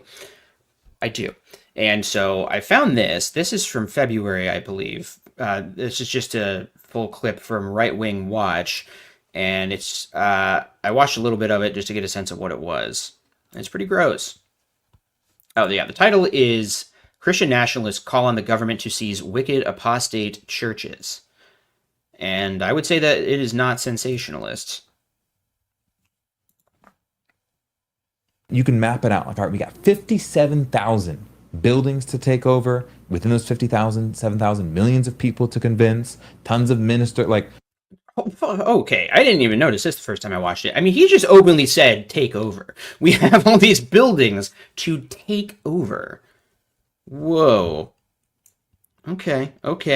We might need to get some more context on these guys. Okay, Right Response Ministries. Let's look at this channel after this. 1,000, 7,000, millions of people to convince, tons of ministers. Like, that's, I mean, that's decades of work. Or, hear me out. Hear me out. I'm ready. The president, the sovereign, the magistrate, Baron Trump, he comes out and he says, the king. I've taken a task force. We've gone through every website. King. We've driven. They just fucking proudly said the king, too. And slight correction. No, he's a Baron. He's Baron Trump, not King Trump. No, this is fucking crazy. Like, they're really just saying it. They're just saying it. And, like, you need to understand that Sam Alito on the Supreme Court is a Christian nationalist. The Speaker of the House, Mike Johnson, is a Christian nationalist. J.D. Vance is a Christian nationalist. The most powerful people in our government ostensibly believe what these guys are saying. That's why this is important, and why I feel like it would be, like, what the fuck is the point of even having a channel about cults if I don't talk about this? Or, hear me out. Hear me out. I'm ready. The president, the sovereign, the magistrate, Baron Trump, he comes out and he says, the king. I've taken a task force. We've gone through every website. We've driven by every building. And we have logged thousands of churches with pride flags out front, women on the clergy. And there are soldiers on the street now. We are taking their property and we are giving it to the faithful churches in town. Amen. Love it. That is complete. Oh, fuck these fuckers. They're awful. Just nodding along. Amen. Yep. The king. Let's take over the buildings. And what kind of fucking weak-ass loser attitude is this that, like, well, we have millions of people to convince and it's hard. You think that Jesus has your back, dumb shit. You think... When I was a Jehovah's Witness, this would be called loser talk. No, there's too many doors to knock on. If only we had a dictator who could just know. These guys are just fucking losers. They're just schlubs. They're just pasty loser schlubs. I'm just kind of basking in how much I'm astonished by the fact that they're just saying this. That these are prominent figures, it seems, in this Christian nationalist movement, and they're just openly saying, we need to take over the church buildings. We should forcibly just go around, do a spot check, and if we see any kind of, like, LGBTQ paraphernalia, any kind of, I don't know, just even like equality, pluralistic stuff, I mean, where does it stop? I mean, what about just multiracial churches? That's where it's heading. Completely, historically, within the realm of the magistrate. Mm-hmm. He can do that. You are an apostate, wicked church. And you're building your land, your heritage is taken from you. That's why people are so fucking stupid. Like, can we appreciate that these are three grown-ass men with, by the way, tight pants that would not have been acceptable in the churches that I grew up in. I mean, you can just see this guy's taint ready to bust out of his shitty H&M pants, but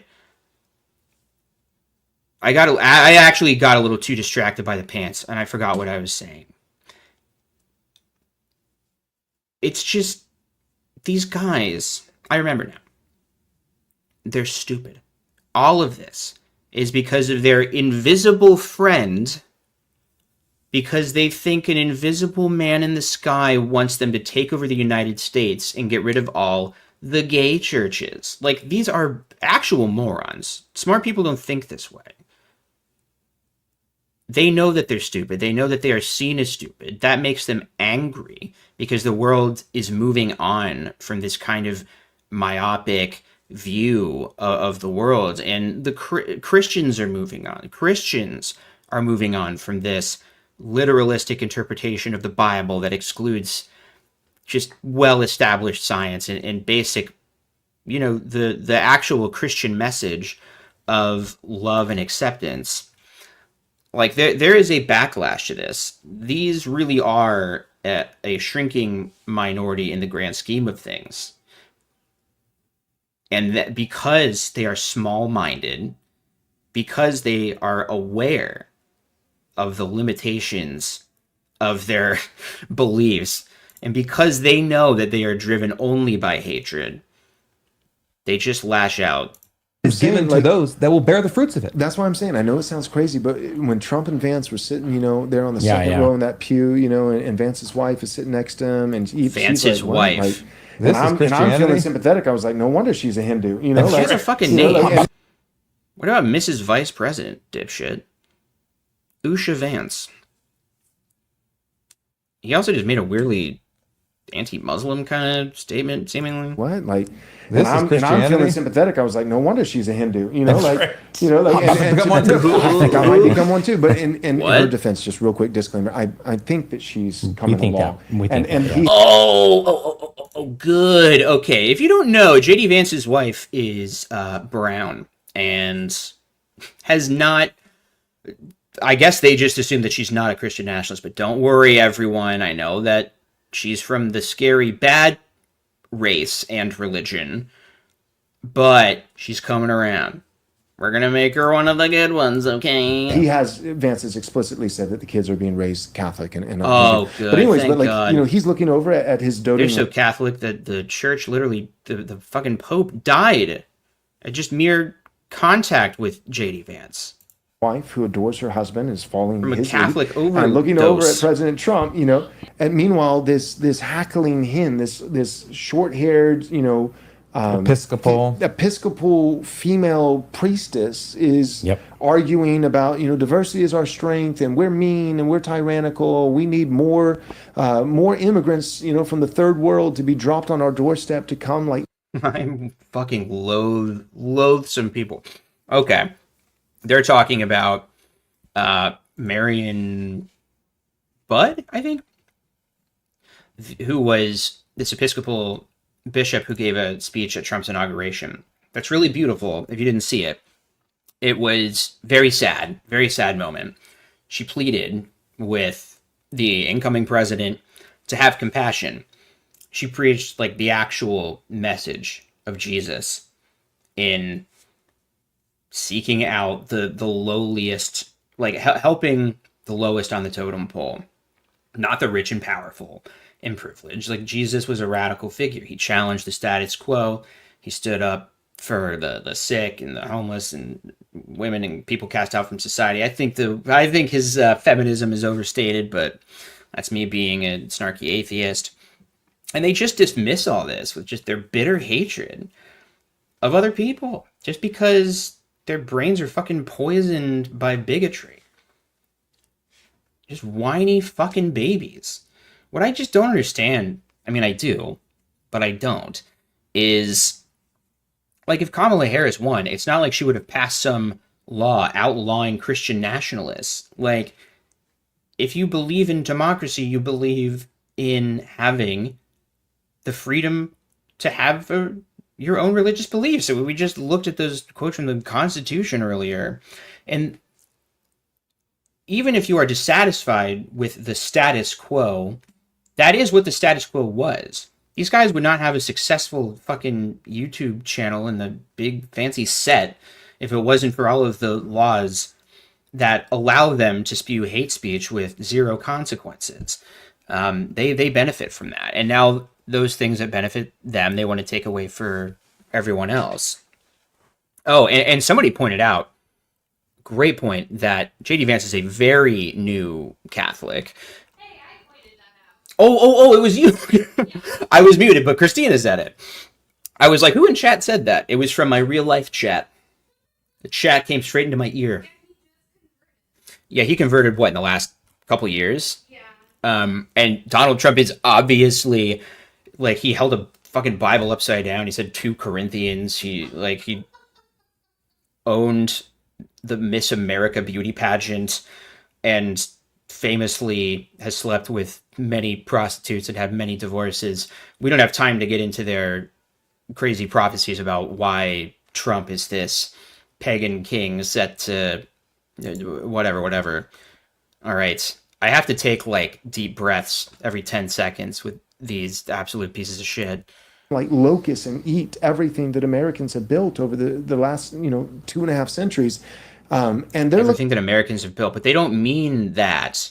They don't mean that. Like the things that Americans have built is the society in which we can like increasingly become a more perfect union, and that we can be more free and less bigoted. We get rid of things like slavery. We let women vote. Blah blah blah. Like. That's the actual fight that's been happening, is Americans on the ground fighting to be included in these implicit promises in the Constitution. The Constitution seems to say that all men are created equal and have an inalienable right to life, liberty, and the pursuit of happiness. And so civil rights movements from Black people to women to gay people to trans people, it's all just it's a fight. Those are the people who have had to fight and actually lose their lives. American Christians have not fought for a fucking thing ever. Look at these doughy motherfuckers with their high-end shoes. These guys don't fight. They don't know anything. I don't either, by the way. I'm a doughy motherfucker with glasses, and I get my shoes at Walmart. But I don't claim to be some fucking warrior. I believe that we invented politics so that we don't have to engage in violence. And so, like, when they say things like what America has built, we have to ask, like, from their perspective, what even is that? Because what have they built? What have American Christians done ever at all for America? They're looking at each other, and I like everything in me. I remember thinking, awful. I know I said we go to their channel, but I hate these guys way too much. Despite being a Baptist, despite being a Protestant, despite my views of separation of church and state and all these things, I remember sitting there thinking, Trump and Vance should stand up and say, "Silly woman," as Trump says so well. Be quiet. Which Trump says so well. So this guy was so uncomfortable that a woman was just reading scriptures and quotes from Jesus at him, that he wanted his daddy president, his surrogate daddy, to spank the lady, to quote Tucker Carlson's fucking vile comments. Like, imagine living your life like this. This is what me and RC were talking about in the last stream from a couple days ago about, like, kind of deconstructing your toxic masculinity after leaving a patriarchal cult, is like that kind of thinking fills you with like anger and fear and it's like totally irrational worldview. Like, you shouldn't be getting fucking angry listening to some lady read from your favorite book, the Bible. And it's bad for men. I don't know. It's just weird. I hate these guys. Silence, liberal heretic. The magistrate. Liberal heretic. She read the fucking Bible. That this is not of God. Sit down. Amen. Would have been awesome. Yeah. Nate, I just sent you an image. So I went to school for 2 years. Okay. Donald Trump doesn't know what is of God. So there was never a universe where he was going to stand up and like drop book on her. Okay, like he doesn't know scriptures. At Penn State University, so it's in State College, Pennsylvania, small college town. And I took this picture when I first arrived on campus. That's kind of their main position. Street, so right across from the street is the campus.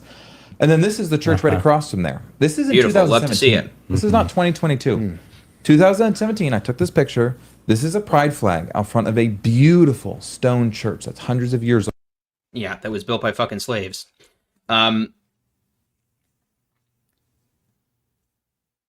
God is still speaking, it says. I mean, listen, I don't have a dog in this fight. I don't go to church, and I don't care what kind of flags you do or do not want to put on your churches. But surely this is a way of making people feel welcome, regardless of their gender identity or sexual orientation. Sorry, all the fascist people in the audience just vomited on hearing those words. But this guy is still obsessed with some picture he took in 2017. Like, that's their entire ideology, is just like seeing something that made them mad and being like, we have to fucking eradicate this from the face of the earth. Meanwhile, it's not like the liberal Christians are trying to eradicate these guys from the face of the earth. Not to go all JW, but they haven't read one scripture one fucking time, because nothing they're saying is based on the Bible at all. Like, not even a little bit as a veneer. I understand that when you get into the prophecy stuff, I need to read some books. I need to read some books about Christian nationalism. I want to read that Hannah Arendt's book that everyone talks about. And when you get deep into it, they have some interpretations of Bible prophecy that foretell that Trump is their chosen one, basically. But what, like, do they have any teachings of Jesus at all in their church? Like, do these guys ever reference the Gospels and things Jesus said? It's fucking insane. Like, there's no way that any honest person could look at the teachings of Jesus and say that what he really wanted to do was to exclude more people from God. That just isn't what he did. He just didn't have that narrow-minded view. Like, all of his denunciations were for rich people, for wealthy people. Easier to get through for a camel to get through the eye of a needle than for a rich man to enter the kingdom of God. Like, I think that's true in whatever atheist way I can believe that. But those are primarily the criticisms that Jesus was making. He was making criticisms against the rich, the powerful, oppressive governments, people who cast out sick people in need of help from society, and, like, you know, disabled people, like blind people.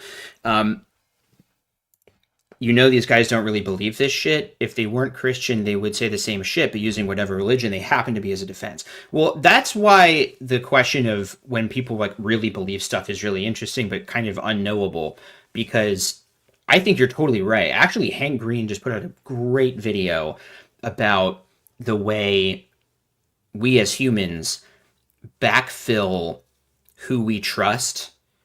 How do I describe it? But it's like we have a bias, and we're more likely to believe something if it's coming from somebody we trust. And if it's coming from somebody that we don't trust, we're more likely to disbelieve it. And so, and that happens unconsciously, I think. I think most people kind of don't know that they're doing that, at least at first. But I think that they think they believe it. But you're totally right. And this is why I have absolutely zero sympathy for any ex-JWs who fall down into this rabbit hole and believe this shit. I have no sympathy for, I don't know, I have like negative 10 million sympathy for atheist MAGA people. I mean, they're just proud eugenicists. But,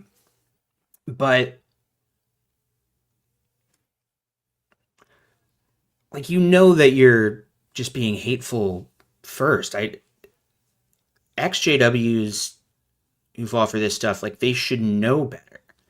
They should know better, because these people exclude all the same people that witnesses do. When you think about it, these guys have not said a single thing that a Jehovah's Witness would disagree with, really. I mean, they don't allow women preachers. They constantly fearmonger about images exactly like this in their publications, where there's clergy wearing a pride pin, and oh no, maybe she's a woman too, and they think that all these people need to die, people who abortion providers and all that shit. But I don't know where I was going with that. I'm too frazzled by how horrible this is. This is so much worse than I thought it would be, and I only watched the first 1 minute of this. Pride flag that says God is still speaking, and okay, that's bad. All right, so why is that bad? There's 15 people in there. A woman. Do they not think that God is still speaking? Pastor, Okay, there's 15 people that are going to hell if they don't repent of their sins. But hang on, that is downtown. How many students go to Penn State? What? Okay, there are a bunch of people going to hell. Okay. They're so stupid. Those people in that building has a flag with the color that I don't like. And if they don't pray to the invisible guy the right way that I think they should pray to him, they're gonna go to a mean, fiery, scary place after they die, when we'll never be able to check if that actually happened. Imagine being this stupid. 20, 30, 40,000, and every single day walk by that blasphemous sign and are blasphemous. by that church. That you can allow that God is still speaking, that individuals... These motherfuckers are getting worked up about flags. They do not give a shit when they see kids being eviscerated and bombed, or, you know, what's happening right now, little kids with cancer being fucking deported. How about a cancer researcher being deported? How about cancer researchers not being allowed to enter the United States? Like, none of the actual death and suffering of any human beings matter to them at all. They don't give a shit about any of it. All they care about is that society wants us to like people that we don't like, and I don't like that they want me to like them. It's like, actually, we would just prefer it if you shut up and go away. But they are not satisfied with that either, because they need to be seen, they need to matter, they need everyone to know how important and right they are, which is a fucking impotent strategy. Like, it's just a sign that they've lost this battle. They lost the war of public opinion, and the only way they were able to clamor it back was with insane lies and conspiracy theories and by destroying the government.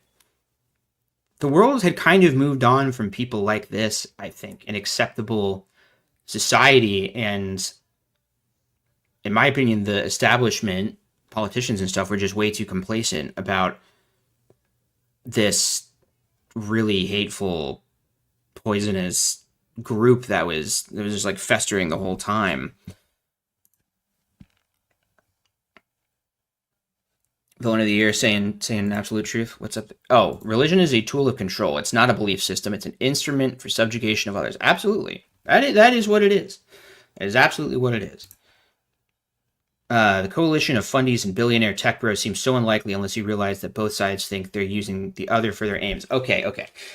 I'm so glad you said this, because this is the point that I lost earlier that just kind of like fell out of my brain.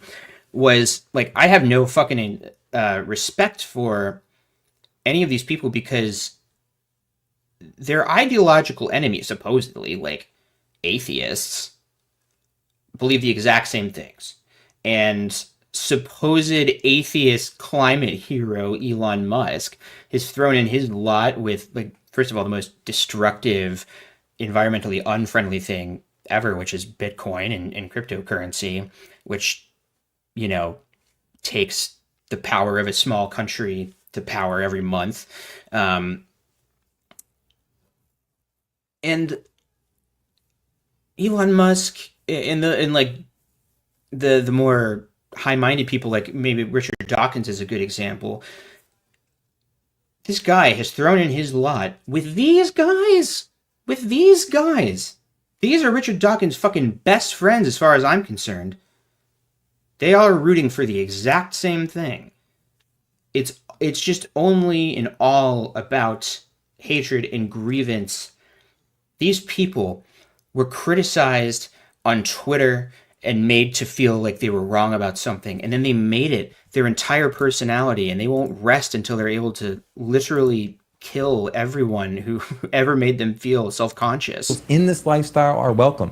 That's why you have to shut it down. For the civil magistrate, even in our American system, to say your property is seized and you're out on the street would be glorious. And that's kindness. You're out on the street. And that's kindness. Instead of jail. Or because the unkindness would be death, right?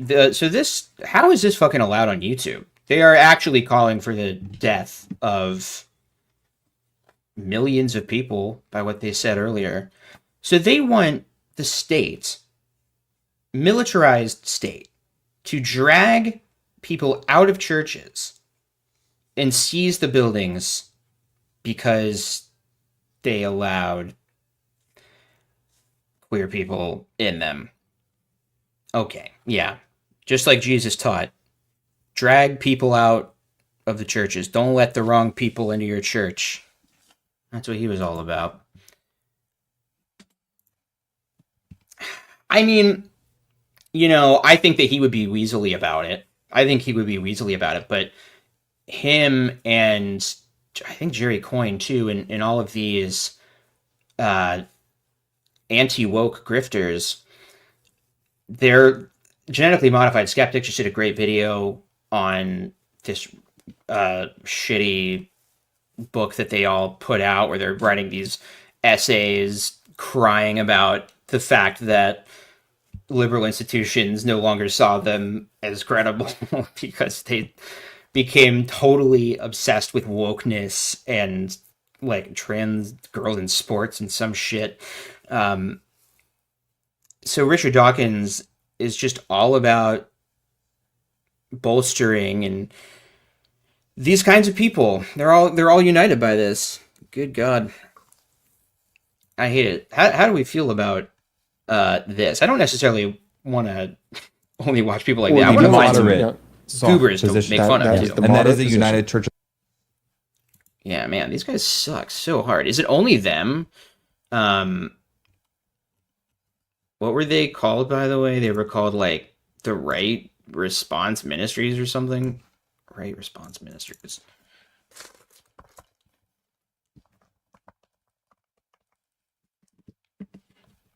Is it only these guys? I know if one of them is Joel something or other. Huh. Okay, well, they have 122,000 subscribers. More than me, I'll say. They got more than me, but views-wise, I'm outpacing them. And yet, where's my movement taking over the world? Nowhere to be seen.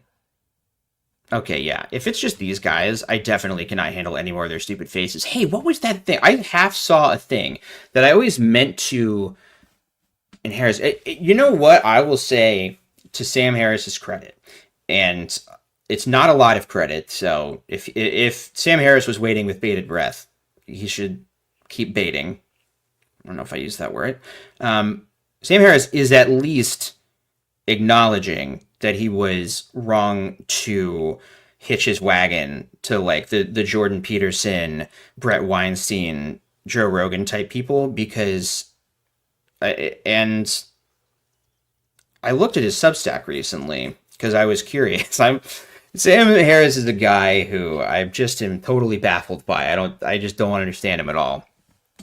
But he seems to be at least attempting to walk back. I think he knows that what's happening to Dawkins would be very bad for his little guru health and wellness app and talking in soft tones about reasonable ideas business that he has. So I think that he doesn't want to be perceived as that, but he also knows he needs the Matt Iglesias liberal centrist types to listen to him. So I don't know. He's walking a fine line.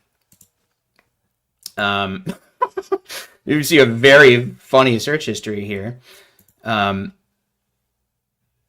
What was I going to... Oh, okay. The thing that I wanted to look into was, what was going on with that MAGA painter lady? MAGA painter church? There was, some video I saw where I just saw, little clips of it here and there, and I never looked into it at all. Donald Trump worshipped at a MAGA church. I wanted to figure out what was going on here because it looked kind of nuts. Oh god, they're playing music. YouTube is way more sensitive about the music thing than it was when I started. No. Giovanni out of my face. Dear fellow Christians, worshipping people is idolatry. Wake up. Okay, so a cool person posted this. How do I mute this shit? Ugh, YouTube Shorts is so bad. I know I shouldn't say that as somebody who makes them. Okay, so she's doing a singing, dancing, painting ceremony. Wow. And this is gross. This is Hunger Gamesian. What kind of absolute dog shit are people filling their brains with? What's happened to you if this is what you're doing? Honey, I've got a great evening for us planned. I've got us 2 tickets to the most expensive church in town. We're going to see a lady stand on stage and sing her heart out and paint a picture of the President of the United States. There will be dangling stars from the ceiling, cheering, singing people who are all extremely wealthy and dressed up. What is this? Why do you know who any particular grifter is? Because they game the algorithm to get where they are. The system wants right-wing grifts, and that's what you see because of survivorship bias. Yeah, absolutely. I mean, it's something that I've talked about with other ex-JWs who, like me, are open about their politics, and, you know, it's just there's no secret as to why this channel does not get the traction that channels who very much try and stay away from politics, like the algorithm just, and there's been studies about it, like if you talk about trans issues, you are just deprioritized in the algorithm, full stop. And that's what they're trying to do with their AI shit. That's a big part of why Elon is obsessed with data and AI's ability to manipulate algorithms, is because he knows that he can use that stuff to suppress speech that he doesn't like without having to outright make it illegal or concede that he is doing it. He can just deprioritize it to the point where people can't find it, even if it is technically there. Dawkins probably wouldn't be so popular anymore if he didn't make a little pivot. You know, I don't think that's true, because everybody loves a science guy. Everybody fucking loves a science guy. Can you imagine?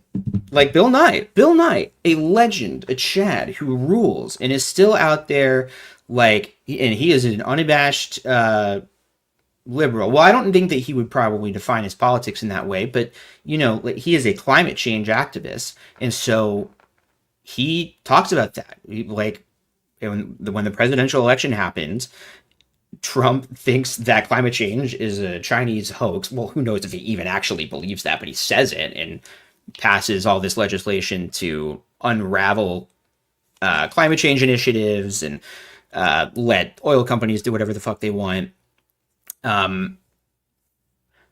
People love Bill Nye still. Every time I see him pop up somewhere, I am just as delighted as I was during those aforementioned days we talked about earlier where the teacher played a video instead of teaching a lesson. I would have been a lot less delighted if David Blaine popped up on that screen. But like Neil deGrasse Tyson, I think the only time when he gets shit is when he's like a not fun science guy. And he's just like kind of being a bummer about, like, no, technically Star Wars couldn't happen. And it's like, yeah, we know that.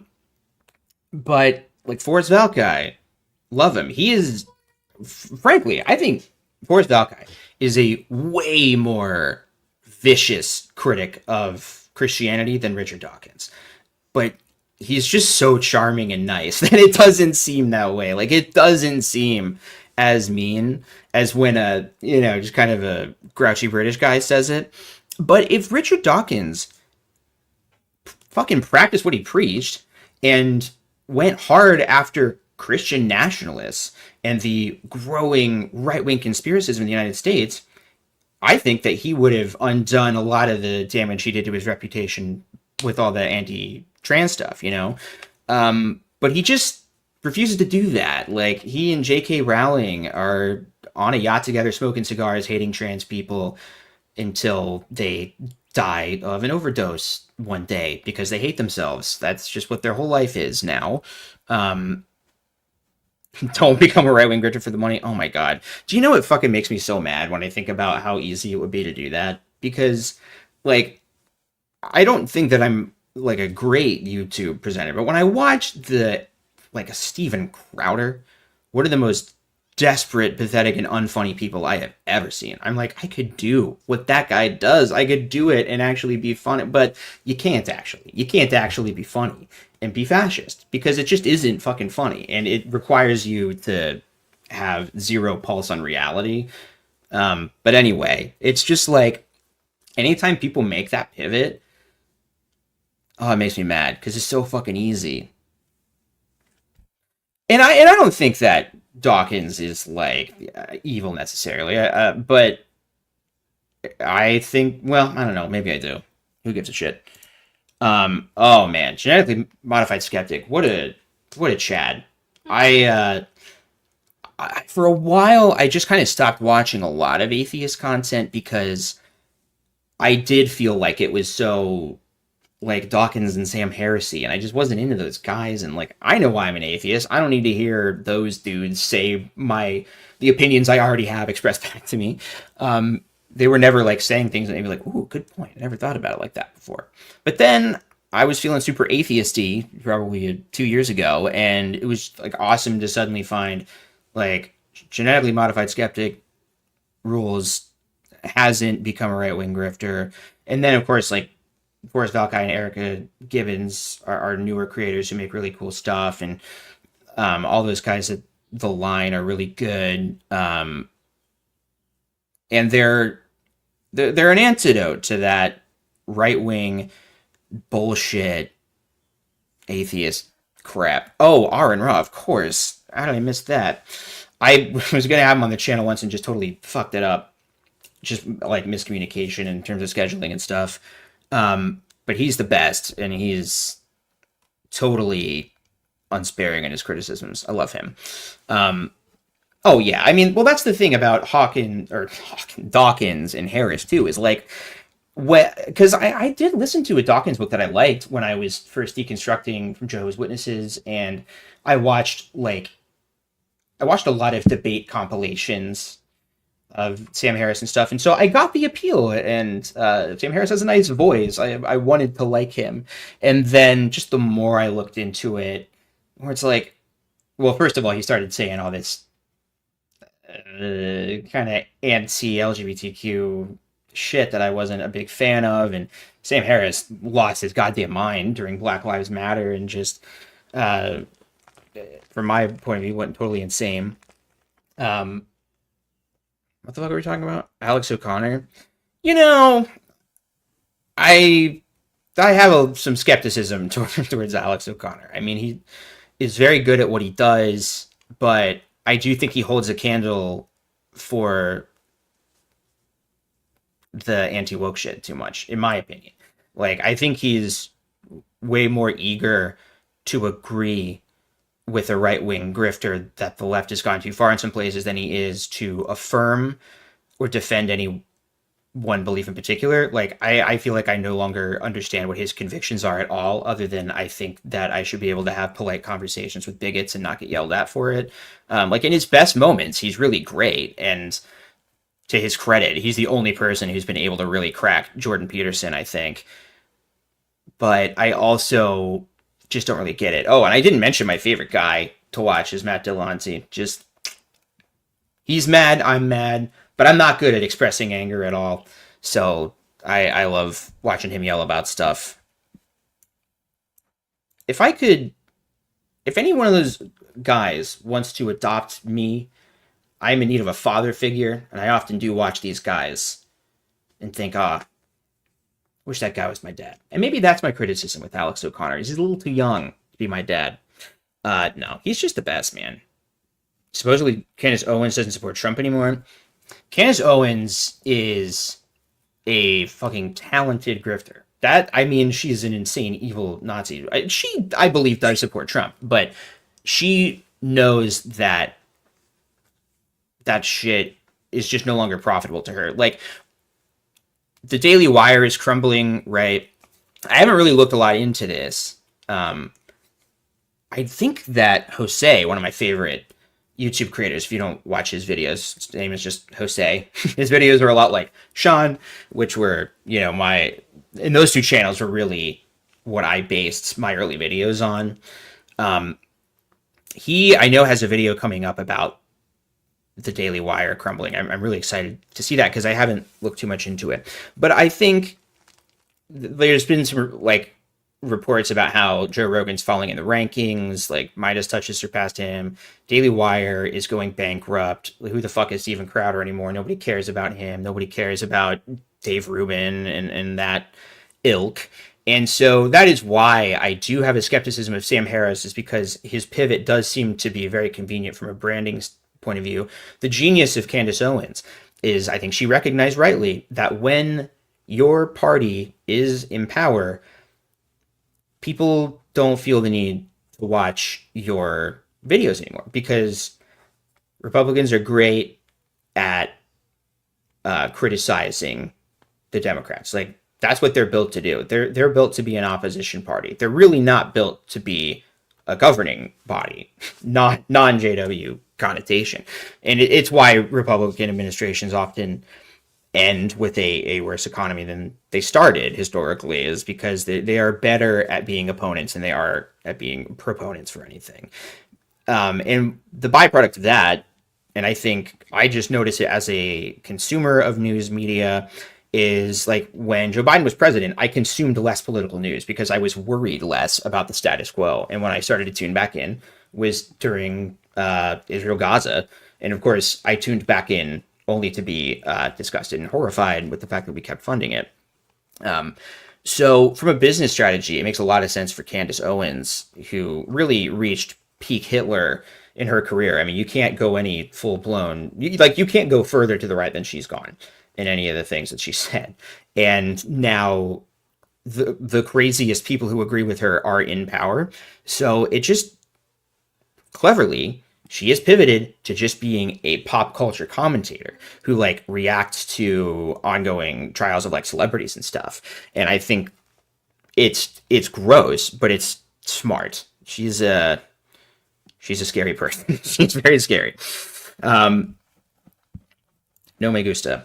So true. GOP are an excellent opposition party, but are shit at governing. And, you know, by good at, I mean, they clearly did their fucking job of changing public opinion about the economy, about democracy. They don't build things, but through their various media apparatuses, like, they infiltrated every sphere of entertainment, from sports to fitness to like music, and like there is a right extreme or there's like an onboarding ramp to the right wing in just like every sector of entertainment, because they've got money and they knew how to invest it, and they relentlessly all day every day for actually my entire life have been doing nothing but saying that there's caravans of immigrants coming to kill you. That's just what they do on Fox News every day for the past 33 years, as far as I'm aware. And you know what? You do that every day, all day for 30 years, and people are going to start to believe it, especially when you can exploit that narrative. What am I even talking about? Yeah, that's the other thing, is he's just a bloodthirsty person in general. Like, he was very pro Iraq war. He's very pro, like, he was pro Muslim ban when Trump did it. Go back and listen to that shit that he was saying at the time. He's not good.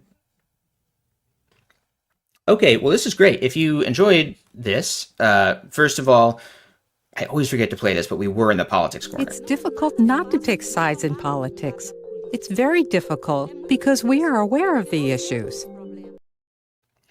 We I think are more than ever on this stream aware of the issues. I genuinely hadn't looked a lot at actual things Christian nationalists said. I'd only ever like read about it from the lamestream liberal media. But now we went straight to the source and we mainlined, frankly, one of the most disgusting videos I've ever seen. I hated that, but it's probably good that we watched it.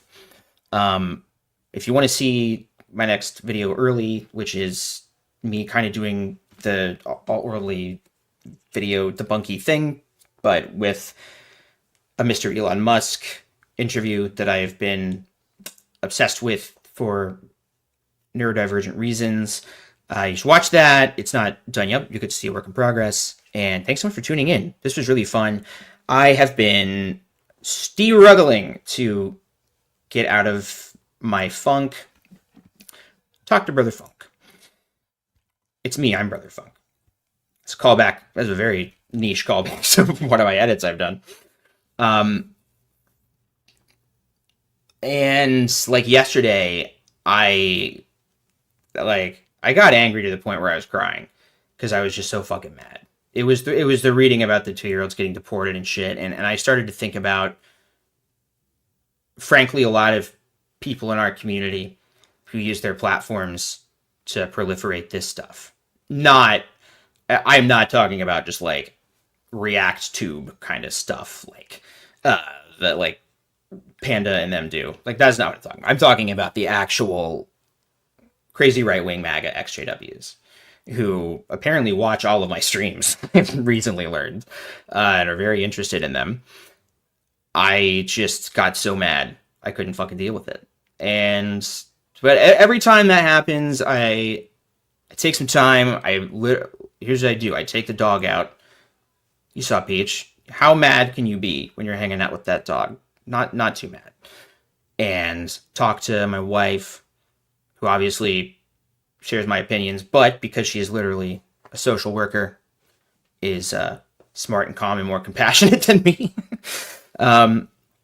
So she always talks me off the ledge. And so, I am going to talk about this stuff more on the channel because it would just be totally stupid of me. Like, what a waste of everything I've learned over the last 5 years if I didn't apply that to this cult. Like, I definitely couldn't have known when I started making this channel under the Biden administration that not only would a Republican win, which, if it was DeSantis, I definitely would have been afraid. But if it was Nikki Haley, I'll be honest, I would have been a little bit less afraid than I am right now. I definitely couldn't have known that an even crazier cult than Jehovah's Witnesses would spread throughout the Republican Party, completely take it over into the highest echelons of government and just do a fascism. And so I would feel really, I don't know. I just have to talk about it, and I don't really know. I'm also at a point where, the channel is kind of dead in the algorithm anyway, and the only people who watch it are people who like it. So I figure there's kind of no downside. Like, maybe I'll lose some subscribers, but I think most people who watch now are kind of watching because they're fans. So hopefully people will follow me into some new directions, but I will never stop covering Jehovah's Witness stuff. Don't get me wrong. I've actually got a ton of stuff recorded that I just haven't had time to edit. And that's because I'm splitting my duties between this and my day job and my literary agent. We're preparing to send my book to publishers, and so that's crazy and existentially exciting and scary at the same time. And so it's just like, I don't know, I haven't been able to, I've had a hard time reconciling all that. Like, all right, should we do emotions? Should we just do some little emotions? There's no reason to be embarrassed about what we're going to discuss. There's no reason to be embarrassed here, but I'll close out with this, right? Because usually people who hang out to the end, this is sort of like the 10-to-1 SNL sketch, the last sketch of the night. That's weird because most people aren't watching anymore. All lefty side channel, bro. I gotta cool it with the side channels. They literally never work out, never ever. I think I was thinking about putting this on another channel, but the format of this Elon Musk video really is just the thing I do in all my videos. Like, I do all the stupid sound drop things. It's very much in the voice of the channel. Whereas that Tony Soprano video I made definitely isn't like anything that I would put on this channel. So anyway, yeah. Don't play coy with your opinions, hoping righties will watch you. Yeah, exactly. The thing I got mad about was just in addition to all the injustices, it's fucking infuriating because we just got our freedom. right? And all my life I wanted to write kids books, to write a series, like a chapter book series, and do the pictures. And I left the group to do that. And I did it. And now an agent picked it up. And that happened, under Trump. And you know what our first meeting was about? Tariffs. I don't know. This book might never come out, first of all, at all. But even if it did come out in the United States, I don't even know if, kids in Canada or the UK are going to be able to read it because of fucking tariffs. And my wife, the proudest I've ever been in my life, going to her graduation. Even when she was preemie, physically and mentally, and her dream was to be a social worker. And so as soon as she's amazing, because even before she was fully mentally out, she was just questioning. She's like, fuck it, I'm going back to school. And so she did. And accomplished her dream, got her associate's degree, is now transferred to a bigger, better school for her bachelor's degree. And social work might not exist. They're trying to eradicate all that stuff. And so I have a hard time reconciling. And, beyond that, I now have gay and trans friends, actual friends, who we hang out with at our house. And all these fucking people who claim to stand up for child sexual abuse vote for this guy who was best friends with Jeffrey Epstein, and who, if the governing body went through the same exact legal process that Trump went through, they would be making content about it for years. So it's just all these people who will email me or try and get me to be on their channel or want me to debate them or something. They have voted for me not being able to really accomplish my dreams, my wife not being able to, and our friends fearing for their lives. My wife now has fewer rights that her grandmother had because of these people. And it's not like they can say they didn't know, because they fucking did. It's because of this shit that they voted for it. And so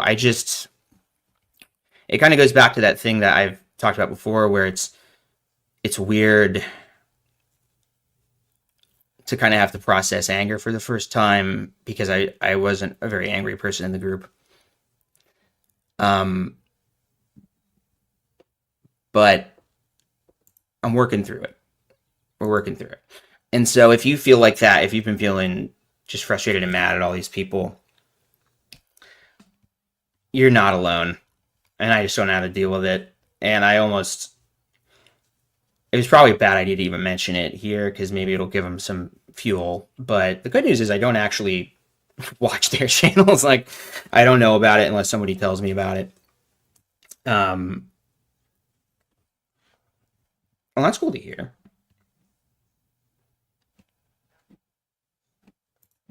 Yeah, right. And the video that I made that actually took off on my side channel was, kind of an Across the Spider-Verse video. The pop culture stuff genuinely is totally different from this. So I'm still trying to figure out what the boundary is. But my rule for system failure is I really want to make it about just I guess art that I like, but that sounds pretentious. And you know that I'm not. You know that I'm not pretentious. You've seen this channel. Least pretentious person in the world. A lot of people say I'm the least pretentious person. No, but I just want it to be about fun movies and shows and video games that I like. And this does feel like a good space for the kind of shit that I've been doing. So people just show your teeth. I think so. I hope so. And that's kind of the thing, is I guess, complain as I do about capitalism, I do think, in market terms, I have reached the peak of the amount of ex-Jehovah's Witnesses who care to watch my content.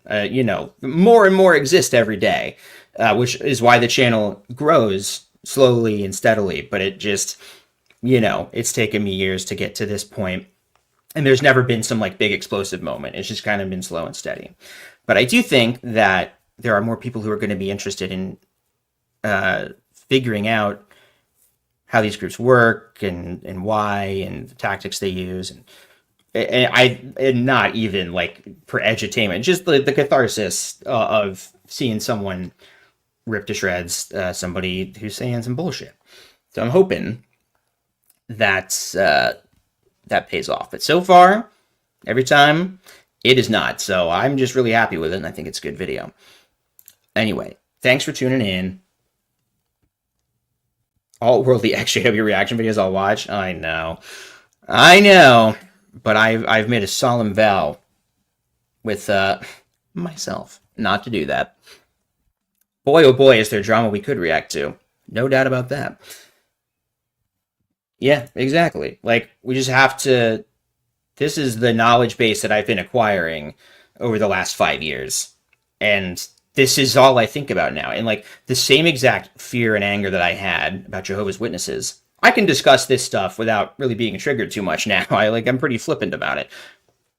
But this MAGA stuff, I feel that same feeling when I left the Witnesses.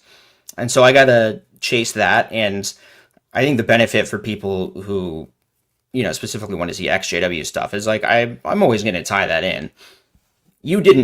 Maybe you didn't know it, but I've always been making anti-Trump videos. They're all anti-Trump videos because I've always been anti-Trump. And I always am thinking in my criticism, how do we include the cult of Trump into this, at least rhetorically, This is truly an Irish goodbye. God, yeah, we can't get into Jared Kushner and all that. All right. Bye, guys. Here's an edit that I made that I don't really, might be a part of something I release later, but this will just be a closing edit. Listen, no.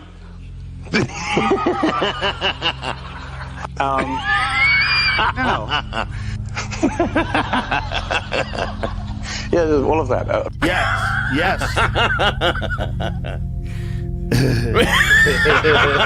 What are you doing? What do I like? I'm obsessed. And I'm stuck talking to you. Weirdo. Now, what's next? People are so mean online.